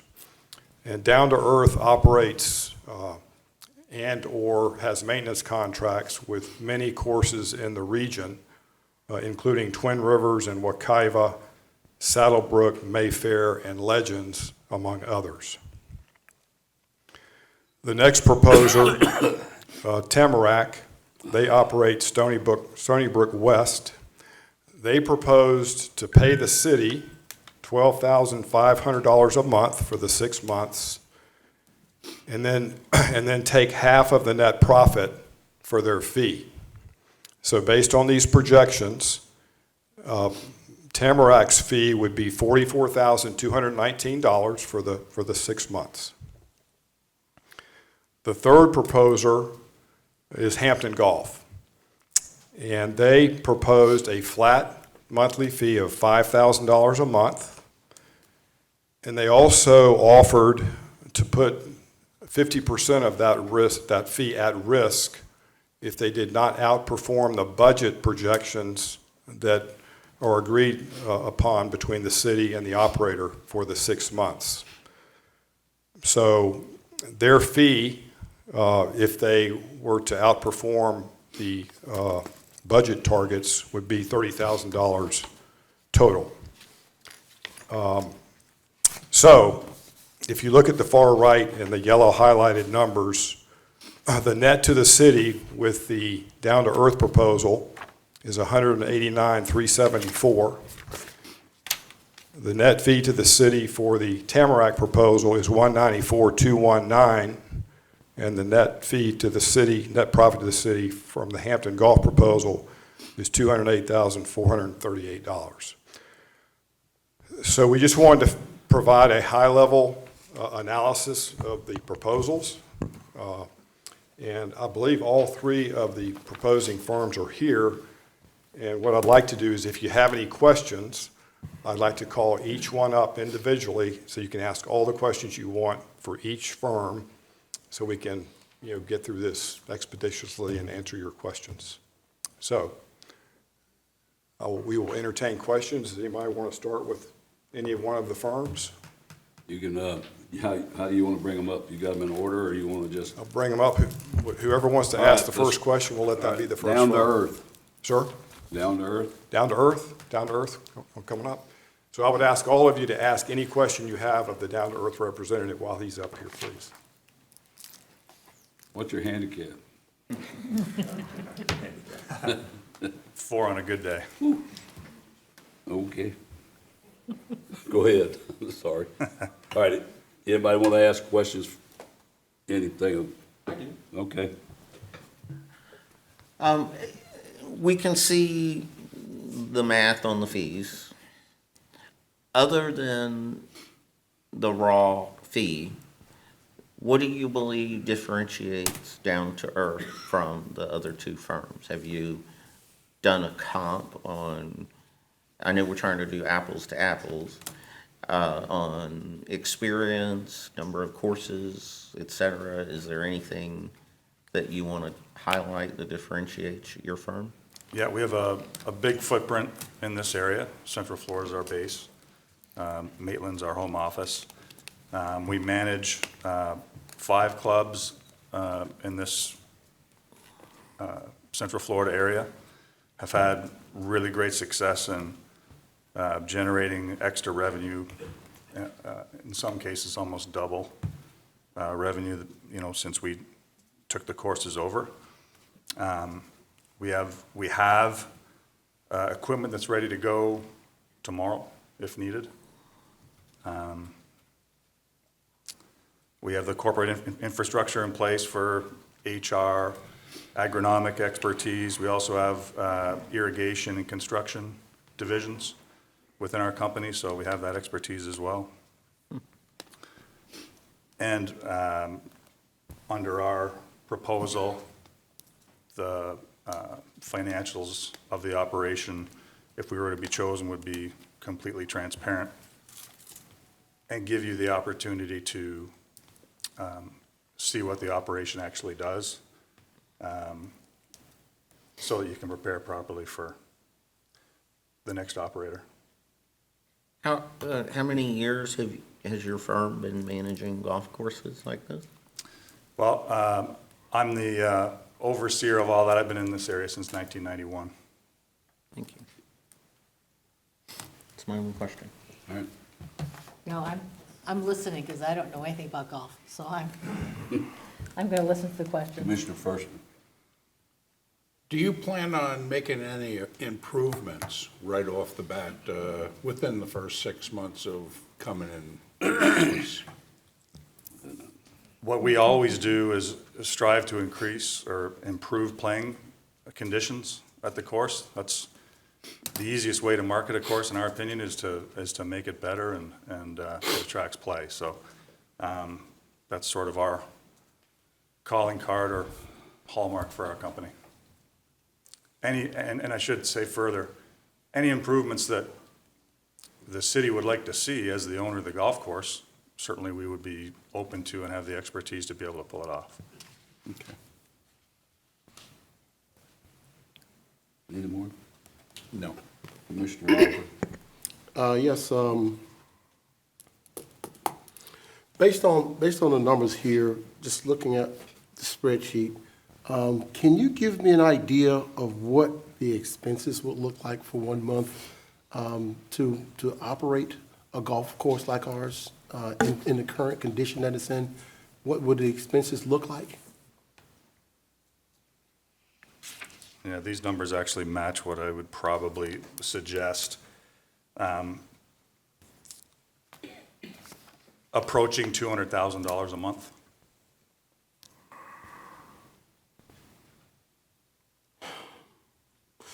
So you're saying in 1 month, to run a golf course, the expenses and everything that is involved in running this golf course successfully, you're saying about $200,000 each month? For this golf course, to for run a this golf course like this. Okay. I'm just looking at these numbers I'm just looking at them real quick here, looking at the net profits here, just what we have here on the sheet here. Would that put us in the negative? Or? No. Am I missing something? Where am I at here? May I help? Oh, okay, here we go. Oh, there we go. We I know, found it. Commissioner, we know that Forest Lake was making about a 30 historically. Okay, and I was looking at the wrong number here. So if we're averaging that, then there is a profit margin here. It's a healthy operation. It would have been easier for me to see the expenses along the net profit, even if you didn't give me a complete business plan. At very minimum, I would love to have seen what the expenses look like versus what the breakdown of net profit. That would certainly. That would have helped a lot. Going forward, certainly that would be the next step. Yeah, because the only sheet that I received was this one here. That's the one I received here, this one here. This is my first time. I didn't see this one. I only saw this one here. This shows it. The numbers are the same, though. The numbers are the same, but I would have loved to have seen some expenses. That's the only question that I have. All right. Oh, I'm sorry. Commissioner. One last question. I'm sorry. I almost forgot. Will you be submitting a RFP at the end of 6 months, or are you planning on submitting We would hope to be a involved. proposal for the RFP in November? We would hope to be involved beyond the 6 months, yes. Okay, thank you. Commissioner Kennedy, did you have something else? No, I was just pointing out that the expenses were on this new Yeah. sheet that we Okay. got, the supplemental. All right. We did just get. Next. Okay. Okay, anybody else before I have him sit down? All right. Okay. It'd be Tamarack. You got two different things on here too, so, Yes, sir. yeah, okay. That's how their proposal was laid out. Okay, all right. Hi, good evening, Rocky Hodge. I'm actually an owner of Tamarack Golf Management. I know some of our other general golf management companies are general managers and employees here. I'm actually the owner, make all the decisions every day at Stony Brook West Golf Club. I did actually, I know there was a bunch of questions that may help. I actually brought some packets. I don't know if it's allowed. It's got some expenses, some knowledge that maybe some of you guys might like to look at. It doesn't change my proposal in any way, but it may help in some way Can they keep where you them? can take a look at some things. I have no problem with the other operators even seeing them themselves. Is that Kurt? Yeah. Okay, yeah. There's 7 of them.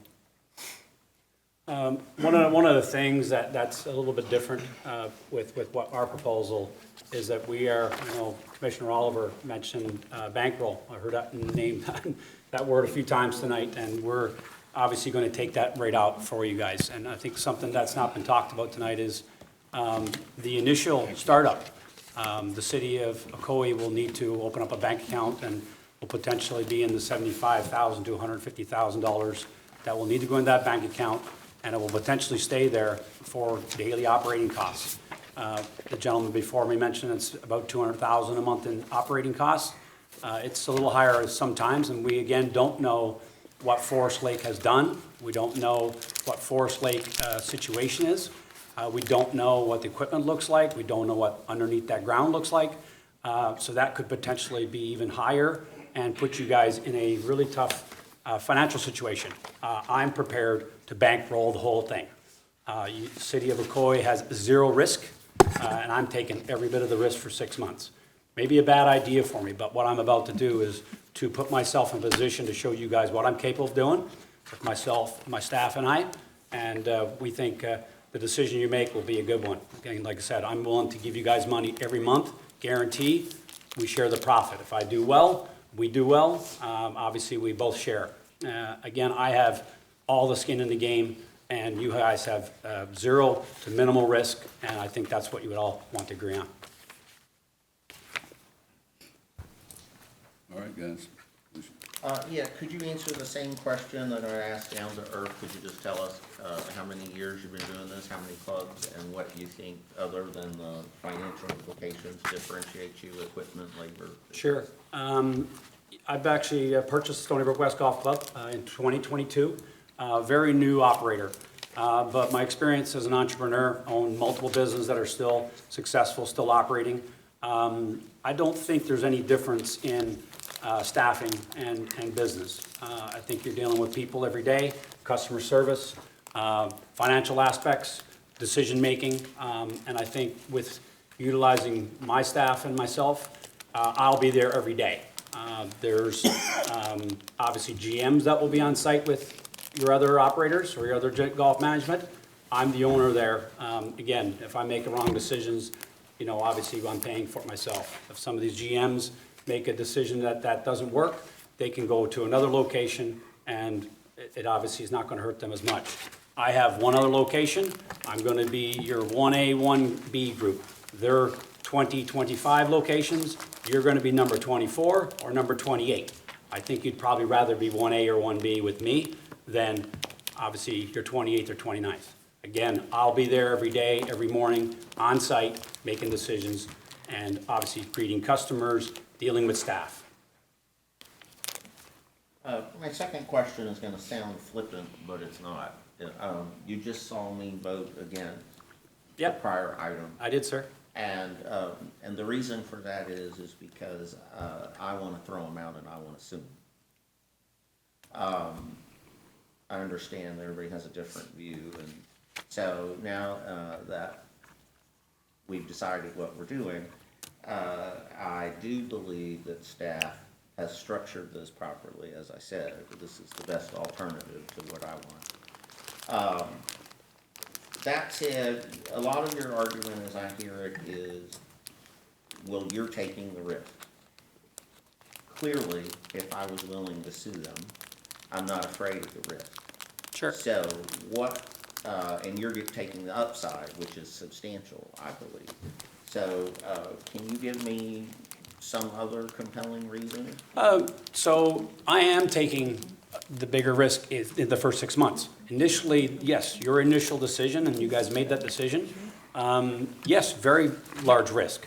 But in this initial 6 months, this allows the city of Ocoee to get their feet under the ground, for lack of terms, understand the golf industry, because now you were a landlord, and now all of a sudden, tomorrow night, May 1st, however that looks, you guys are going to be an owner of a golf course.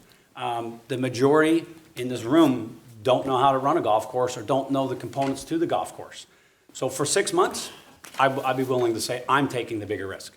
Because 6 months, I'm also putting money out and making sure the city of Ocoee still receives funding, but it also allows you 6 months to get to know me. It allows you 6 months to go, okay, hey, wow, this happened this way. We're going to make that different decision November 3rd. So yes, you are taking certainly a risk. The city of Ocoee has that risk, but for the next 6 months, because you've already taken a risk tonight. You voted and you're now, the risk is yours. But over the next 6 months, I'm taking the bigger risk. And again, we're both taking a risk, don't get me wrong. But, you know, I'm obviously for 6 months, you may say, hey, listen, thank you for 6 months. I've got a lot of money and resources out the door, and that risk is over. But again, I think I'd agree and disagree in certain ways that, you know, I'm certainly taking a large risk in this first initial 6 months. After that, then, you know, hopefully I'm still that provider, and we'll take the risk together for the next future. Thanks for the answer. I think it's for Mr. Ritzy. What the liquor license? I don't know why, I was just reading this profit loss statement that you put in, and I see the alcohol and beer. What's the status with that going along with a new management? It can be transferred. It can be? Yes, ma'am. Okay, just, thank you, sorry. Do you consider keeping the current staff on board? So I think the one thing that I do have that probably these other the golf management companies don't have is I know probably 80% of the staff already. I actually play at Forest Lake in a Sunday league there, know all the golfers that go there, played there for probably 6-8 years, and know probably everybody in the golf shop, everybody in the restaurant side, and my current superintendent knows probably 90% of the maintenance crew. We've obviously kept, nobody knows anything about us until these meetings. We've had some people reach out to us. You know, I'm not one bit worried about keeping the staff. I actually like a lot of the staff. They have not worked for me, but I feel very comfortable and confident that we'll move forward and with very little hiccups in regard to staffing or having to create some. One other plus for us is we're literally 10 minutes. So if we have vacations, you know, sicknesses, loss of staff, which we've had very little over the last 3 years, we can easily utilize some of our current staff that can come over and cover a shift, whether that be maintenance, even equipment-wise. We're all 10 minutes away. We can have a piece of equipment here in 5 minutes. So I think the staffing, I'm very, very confident that 95% will probably stay. And if they don't, I think we can work with most people, but I feel very confident that they will be staying. Okay. And I take it you plan on responding to the RFP for the... 100%, sir. And like I said, that 6 months that I'm putting in, I'll show you guys why you'll want to pick me then as well. Okay. Commissioner Oliver. The proposal for intern operator, when you receive that information, you obviously put together some numbers for us to look at the first time from the last meeting. From the time you actually received the information regarding this intern operator, if we would have asked you to bring a permanent solution or a long-term solution to the table, would you have been able to provide that for us tonight if we would actually requested that? No problem at all. You know, we have the resources to provide you with a full package. I mean, I have a vision already for Forest Lake. When this started, it wasn't just a 6-month plan. So we've already done some work on what we want to do and what we feel is good for 100% the community, the city, and obviously the golf course itself. So we could provide that very, very quickly for you. Okay. So you would have been able to provide at least 3 to 5 years of information in a business plan that would have actually shown us Certainly. Where we would be year by year within 3 to 5 years. We did, and all the other golf management companies as well, we provided a packet of 40 pages, and I think all three of us were very extensive in how we explain what we can do. Again, I know you've discussed the other parts of the program, but again, for 6 months, we don't know. I mean, I'll even defend the other golf management companies here. We don't know until we get on site, or if we had some tangible information, we all could have provided much more information and some feedback on what it would certainly look like. I know Commissioner Kennedy mentioned 30% profit margins for Forest Lake, but we would not be here tonight if they spent more money and did what they were supposed to do in that. So the 30% is actually very high.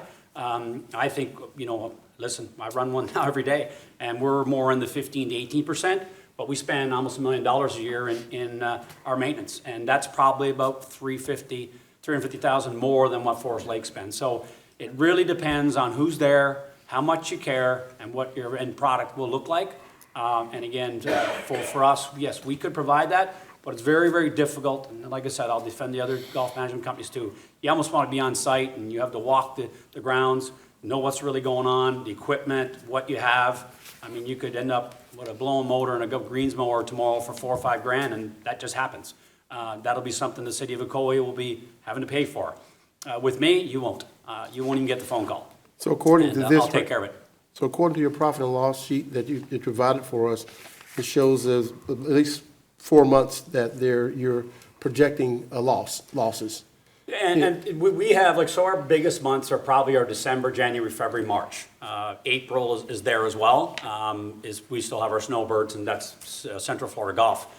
May and June, it starts to go down, as you can see. We actually are, in the summertime, less profitable than obviously our other months. They may have something a little different in what they do, but we don't make much money in those particular 4 months. Now, again, once I get on site here, that may change. I don't know what's going to happen. I'm looking at more on the more negative side of it, and a little more comfort on what potential. Again, I don't know their equipment. We may get there, and we may need $20,000, $30,000 worth of parts, repairs. I don't know if we're going to have breakdowns first week or two. I'll deal with all that stuff. Would you agree or disagree that if you had provided a bigger picture for, say a whole year, that you're saying that the months that you're making the profits would have possibly balanced this out, or at least came out with a profit, versus showing us 4 months of losses? My location is very similar to Forest Lake, and that's why I'm definitely probably the right decision on this one. We make almost the exact amount of revenue, and our challenges and the things that we do are very similar. We even get the same weather and patterns. If they get a hurricane, we got the same one, and we're dealing with the same issues. again, with that said, we easily are probably in about the 15 to 18%. So on a $3 million revenue is what Forest Lake is saying they do. If they were doing the investment back into the golf course for their greens, their fairways, their tee boxes, their sand bunkers, all the things with it, and also their restaurant and keeping those up to date, they've been about the $400,000 to $450,000 a year in profit. Obviously, from December, January, February, March, April, you're getting 80, 90,000 in profit. Then it dwindles off in your May and June, and then yes, in the summertime, because our months are the exact same. I only change probably 2 or 3 employees throughout the winter season where it gets busy, but we pay out the same amount of money. My maintenance every month is the same. It doesn't change other than some projects that we're doing or some upgrades or some developments that we want to change a hole or change some bunkers or change tee boxes. But that monthly expense doesn't change that much. But again, in the wintertime when we have our snowbirds here, we're busy every day. Obviously, the revenue is much, much higher, so profits are there. All right, I got one more company here, Hampton. Okay, thanks. Thank you.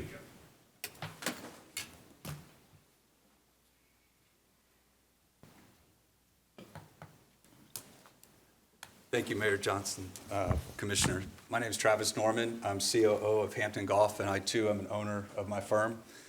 We have 34 properties in the U.S. and in the Bahamas. We have a new property we're working on. We too are also owners of 5 properties, so we understand the complexity of golf, not only management, but also ownership. I think you can see our proposal here tonight is pretty aggressive. In fact, it's the lowest management fee I have in my entire portfolio, and it's because we've been around Forest Lake for 6 years. We've been looking at this project ever since we did a project in Northeast Florida that was similar to your layout, to your similarity in your driving range, and we saw it as an opportunity to come in and assist the city. For us, it's about the community and making sure that we not only create a great golf experience, but we also create an experience for non-golfers. So all taxpayers support this. There's no question. And what we found success with municipalities is finding a way to show taxpayers a benefit for those who don't play golf. So our driving range program, and we've done drawings and renderings and a bunch of other items and research and due diligence, have brought us to this point to get to the Commissioner Oliver, you mentioned, could we give expenses? I would never give expenses or put capital, my capital partner's money behind a project that I didn't understand. There's no 2 golf courses alike. They're like snowflakes.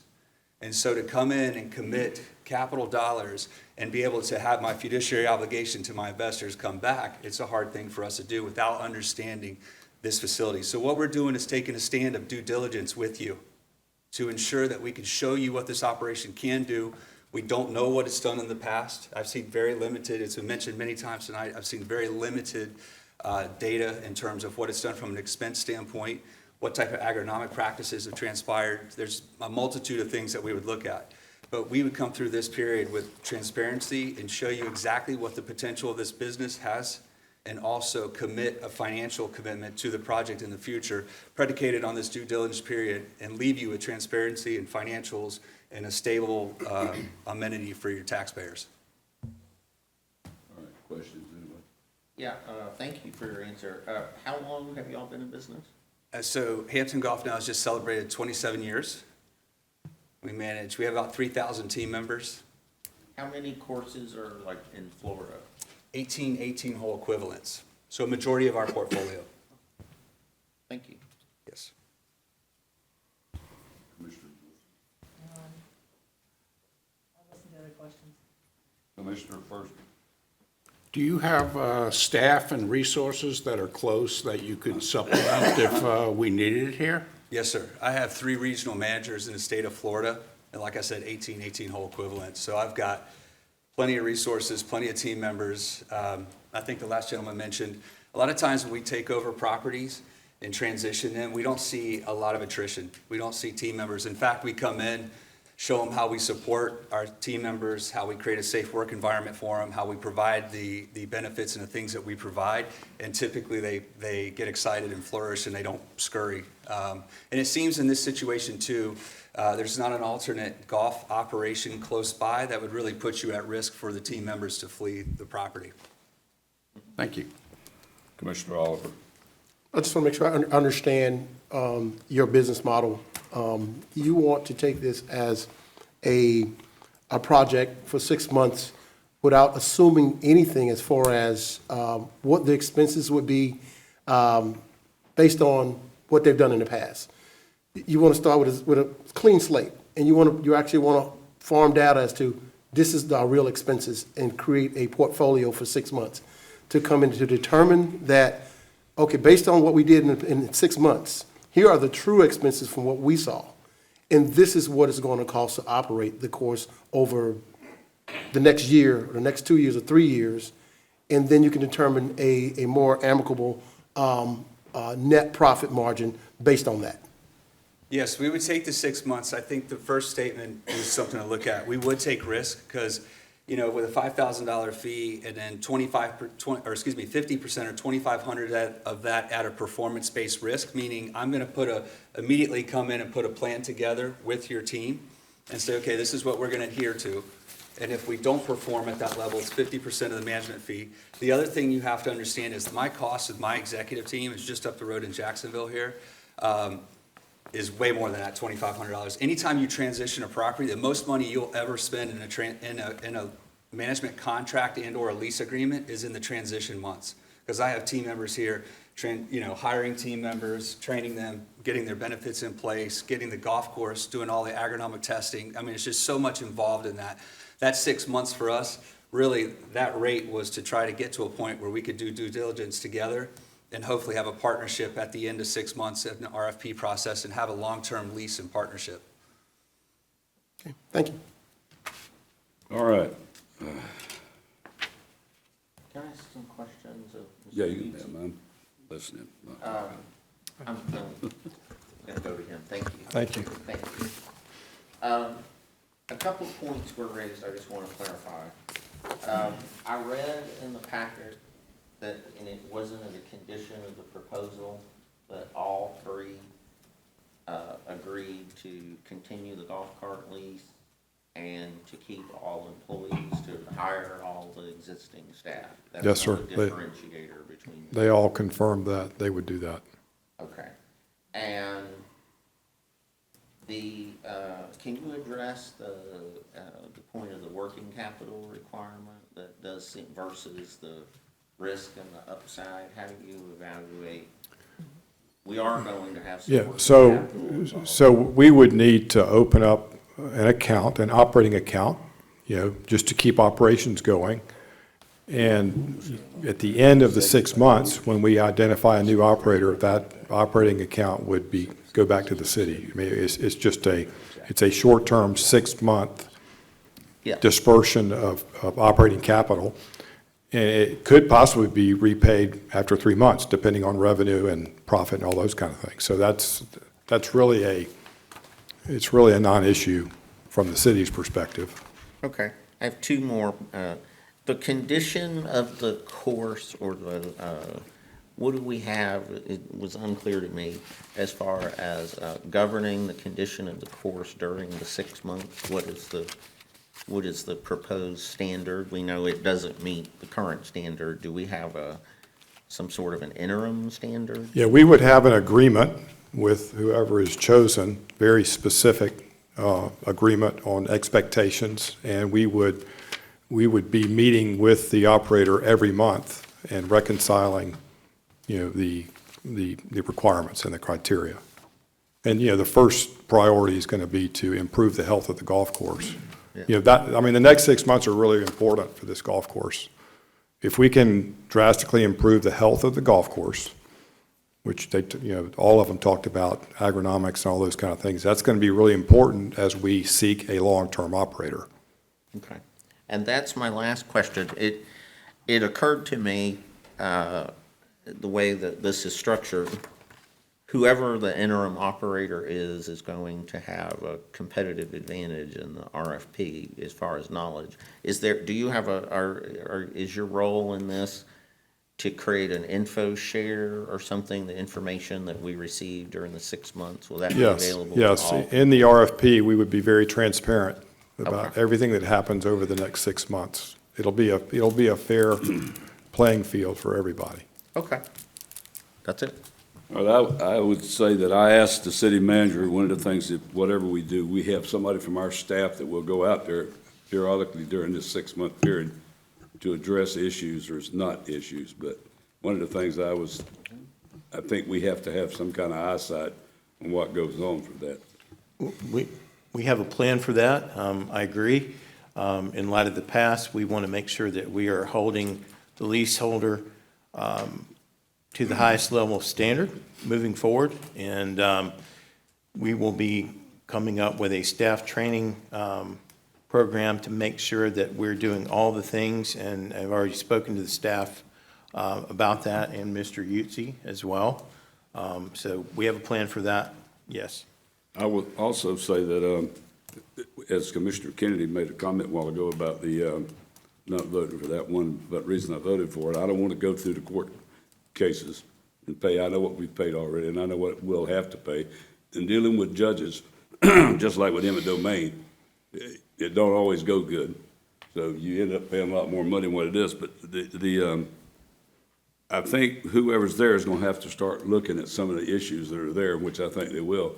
But I think that golf course is going to be, it's a moneymaker if you look at the number of people that come there and play that course. I mean, you can go up there at any time and you can't get a parking spot. I mean, it runs a lot of rounds through it. So I think we're going to get our money back. Plus, whoever gets that contract is going to participate with us on some of that too. So no, I would have loved to just said, no, we're not going to pay you, but I don't want to drag it out another 5 years or 7 years and come up with the court saying, okay, you're not getting it. Well, there's tremendous. I can't remember exactly. I don't know if the lawyers know. And look, what's the length of the lease we give them? They give them back in 30 years ago. It was a 50-year lease with a 25-year renewal.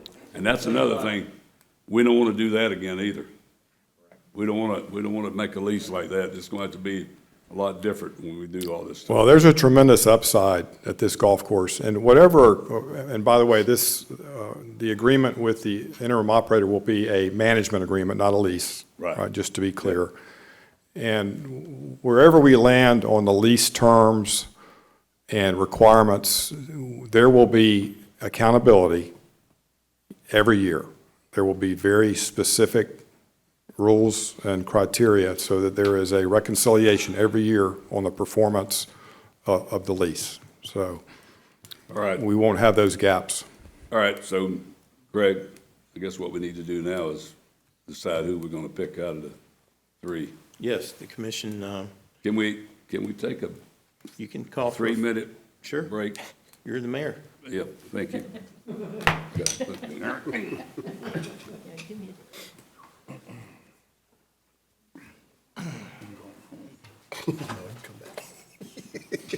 All right. Let's start back. Where'd my glasses go? All right.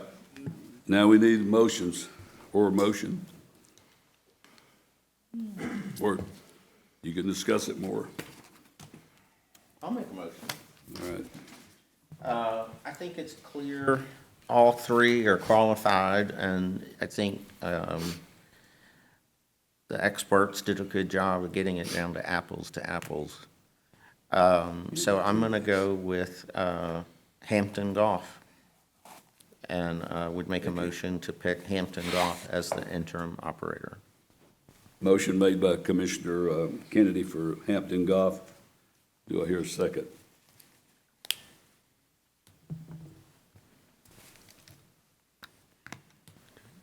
All right, motion fails for lack of a second. Let's have another motion. I'd like to make a motion, I'm sorry. I'd like to make a motion that we consider a down-to-earth golf. Motion made by Commissioner Oliver, down to earth. Do I hear a second? I'll second. Commissioner Kennedy seconds that motion. All right. I think we've had enough discussions. So if we got anybody else you want to vote for, so we'll give the first one here. All right, let's vote.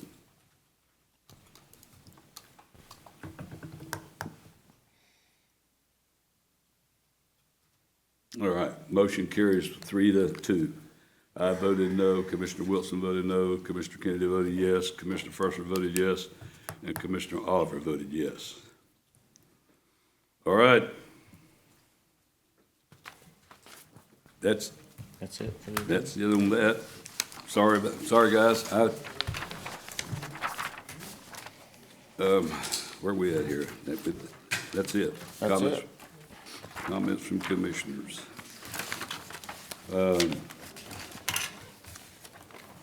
Down to earth. Where's down to earth at?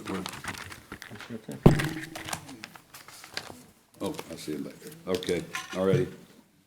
All right, commissioners, I'm gonna go ahead and read this before we start, then I can, at the end. Ocoee, April 2025, Ocoee Community Market.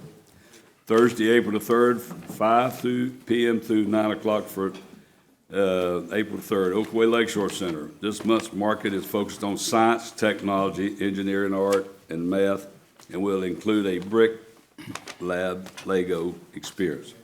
Citizens Public Safety Academy, 10-week program runs April the 9th through June the 18th. Wednesdays from 6 p.m. through 9 p.m. Hosted by the fire and police departments. For more information and to register, visit ocoee.org. 100-year Chick-fil-A 5K and Family Fun Day, Saturday, April the 12th, from 7:30 through 12 p.m. Bill Breeze Park. Registration is required for the 5K and Kids Fun Run. This event will feature free rides, games, and activities. Breakfast with the Easter Bunny. Saturday, April the 19th, from 8:30 a.m. through 10:30 a.m. Ocoee Lakeshore Center. The cost is $12 per person. Reservations are required. For more information and to reserve your spot, contact Parks and Leisure Services. Easter Extravaganza. Saturday, April the 19th, from 11:30 through 2 p.m. Ocoee Lakeshore Center. Enjoy an egg hunt, exciting games, crafts, and visit with the Easter Bunny. Commissioner Oliver, you're up. Oh, you said Easter Bunny, didn't say Mr. Oliver. I thought you were talking about the Easter Bunny. I'm like, what? You caught me off guard there. The Claricona Road from the 429 all the way to Apopka Road is in really, really bad repair, and it really needs some attention by the county.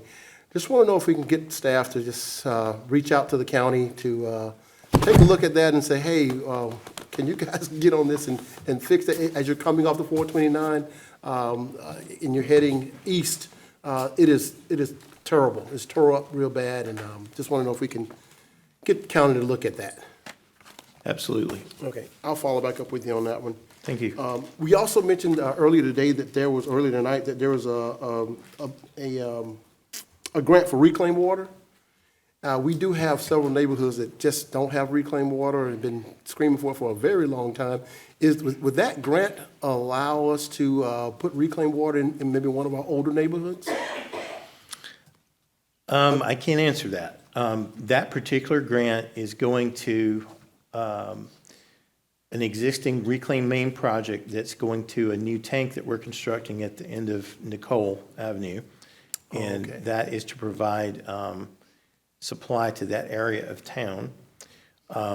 That will possibly offset some money. However, as far as retrofitting, right now, we're trying to spend a lot of money on and studying what the long-term solution to the overall reclaim issue is going to be. So I don't want to, I can't say no to that, but we're taking a very broad look at everything right now in hopes of trying to have the right plan, and we're going to be bringing that to you on a regular basis.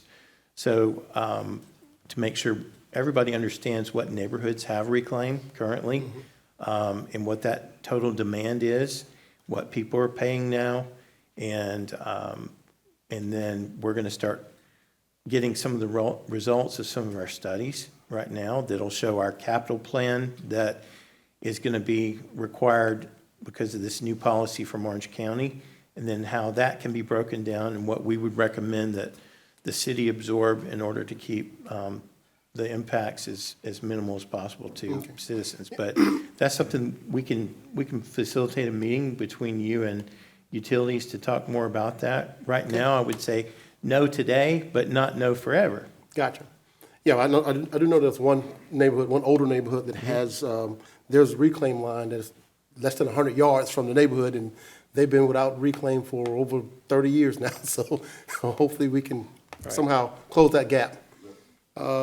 Last thing I have is just my quote that I always give, and it says, "The ultimate measure of a man is not where he stands in moments of comfort and convenience, but where he stands at times of challenge and controversy."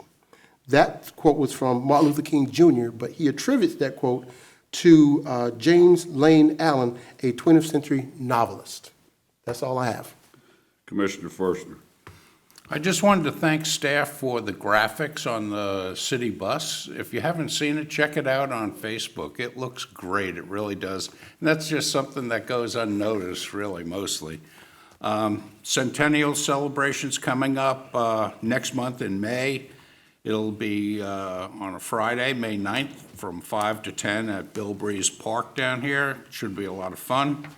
And the Citizens Public Safety Academy, April 9th through June 18th. It's every Wednesday at 6 to 9 p.m. Check with the police and fire department for the specifics. You could also find that information on Facebook or on the city webpage. That's all. Commissioner Wilson.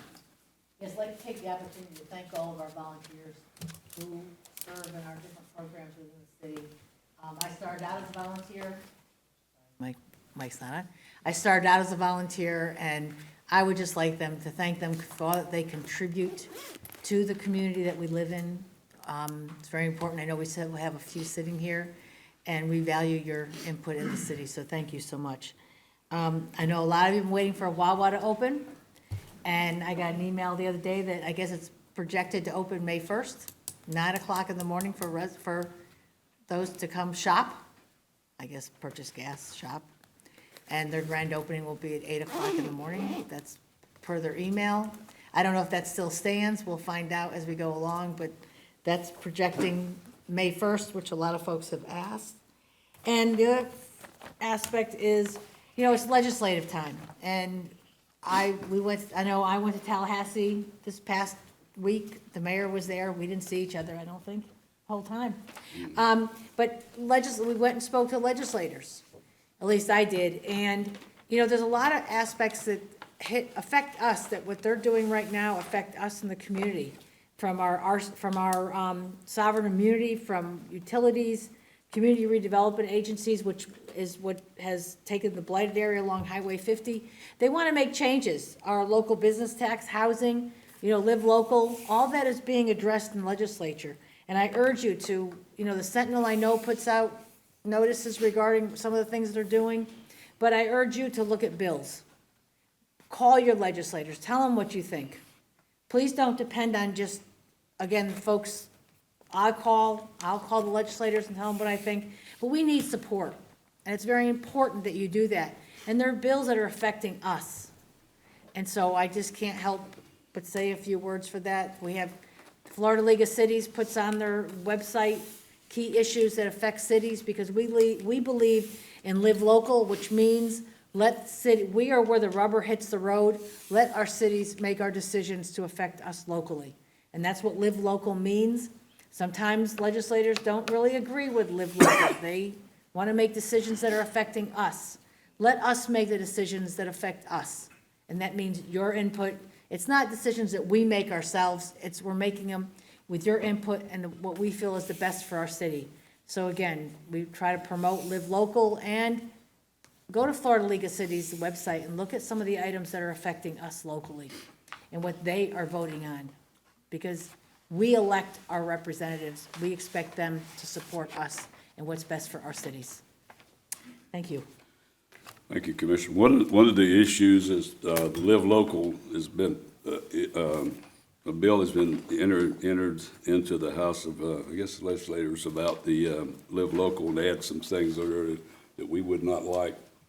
So everybody needs to pay attention to that, because that's one of the issues everybody and citizens are talking about now because of the Live Local houses wanting to be built over on Clark Road. So that. Yeah, that, if I may. Yeah. Commissioner Wilson, you may want to clarify, I think you meant home rule, not live local. I'm sorry, thank you. Live local isn't something. Live local I is, think you yeah, we don't want support. to live local, sorry. Let's go back. Thank you so much. You're welcome. Home rule. Thank you. I guess I get talking. So, Yeah. I went like that when Thank you. said live You should have tapped me. Another. Home rule is the correct term that we believe that we should be making decisions for us locally. Sorry, live local is the housing.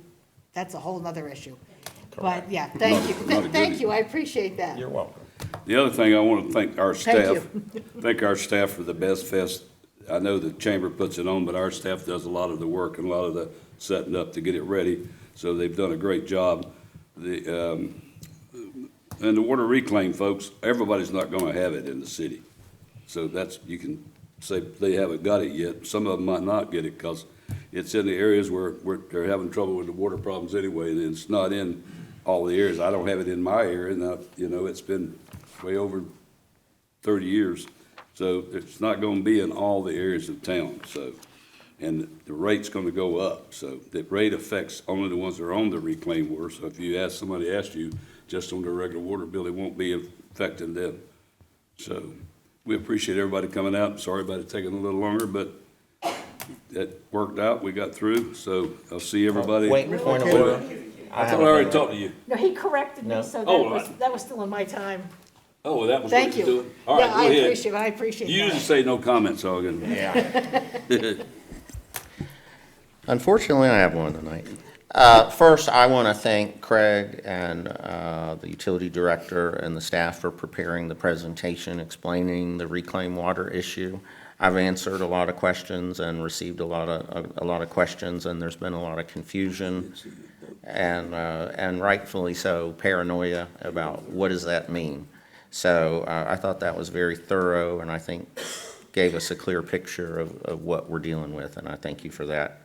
I do want to clarify something. I want to explain my vote. I've had a very long association with Forest Lake Golf Club, and I was one of the primary advocates 10 years ago, almost 8 years ago, for the city manager at that time to put Forest Lake on notice of default. We all heard, and each of them, or some of them, said, it's understood, it's a given, that if Forest Lake had been performing the maintenance that they should be performing, their profits wouldn't have been as high. And they have taken those profits. And we know we can reverse engineer the deal that they brought to us, that they made $1 million a year approximately over at least the last 5 years. And when the representatives from Forest Lake Golf Course were here, I asked him that, and he confirmed it. And he had also confirmed it privately. So it's a very difficult situation for me. As many of you know, I'm a fiduciary. I'm a licensed CPA. The golf course, we didn't buy the golf course. We already own the golf course. The golf course is and always has been a public asset of the city. And so in my opinion, which I admit is unique based on my position, I feel that not properly maintaining the golf course and taking those profits is potentially taking money away from the taxpayers. And so I have a very hardline view on that. I wanted to be very aggressive with that and push for that to get as much of that money back and not, in my words, reward bad behavior. But it is a difficult business decision. As I said, not everyone is subject to the requirements and the point of view that I have on money and fiduciary matters. And I do believe that the city and the experts that Craig brought in put together absolutely the best mediated settlement if you were going to do that. So I've gone back and forth. I've talked to staff many times. Staff knows my position. And it's a very difficult decision, but I just felt that I was obligated to make the decision and vote the way I did. I want to explain it. I don't have any problem with the vote or with the plan for the city, and I think they actually have great plans, great ideas. I think they've done a wonderful job. I just personally couldn't bring myself to vote for it, and I hope that's clear. Thank you very much. I don't know how much time did I have left before we got that thought? I will say that, going back, talking about the golf course, you're not the only one that brought that up. I brought it up a long time ago. Craig can witness it. I went into that city manager's office a lot of times complaining about what was going on up at the golf course. It just seemed not to get never got bothered with it because of what it was. But I was there the day they dug the dirt to put that in back 30 years ago. That it was a shame because it's part of it goes under our recreation type thing for our state deal that shows we got that land. But it's a beautiful place out there. Mr. Clifton, who was a golf designer, did a wonderful, great job on that golf course. And he was a super nice man, and it just didn't get put back into it after he was out of it. So I think it's a shame because it can be one of the better ones we got around. And I want to see things like youth activities out there. I want to see, well, women can go out and take golf lessons, kids can go take golf lessons. Some of us that do play might want to go take some too. But I think it's a big asset to our city, and what money that we're paying out is going to come back tenfold. So everybody will see that in the future. Good night. Thank you.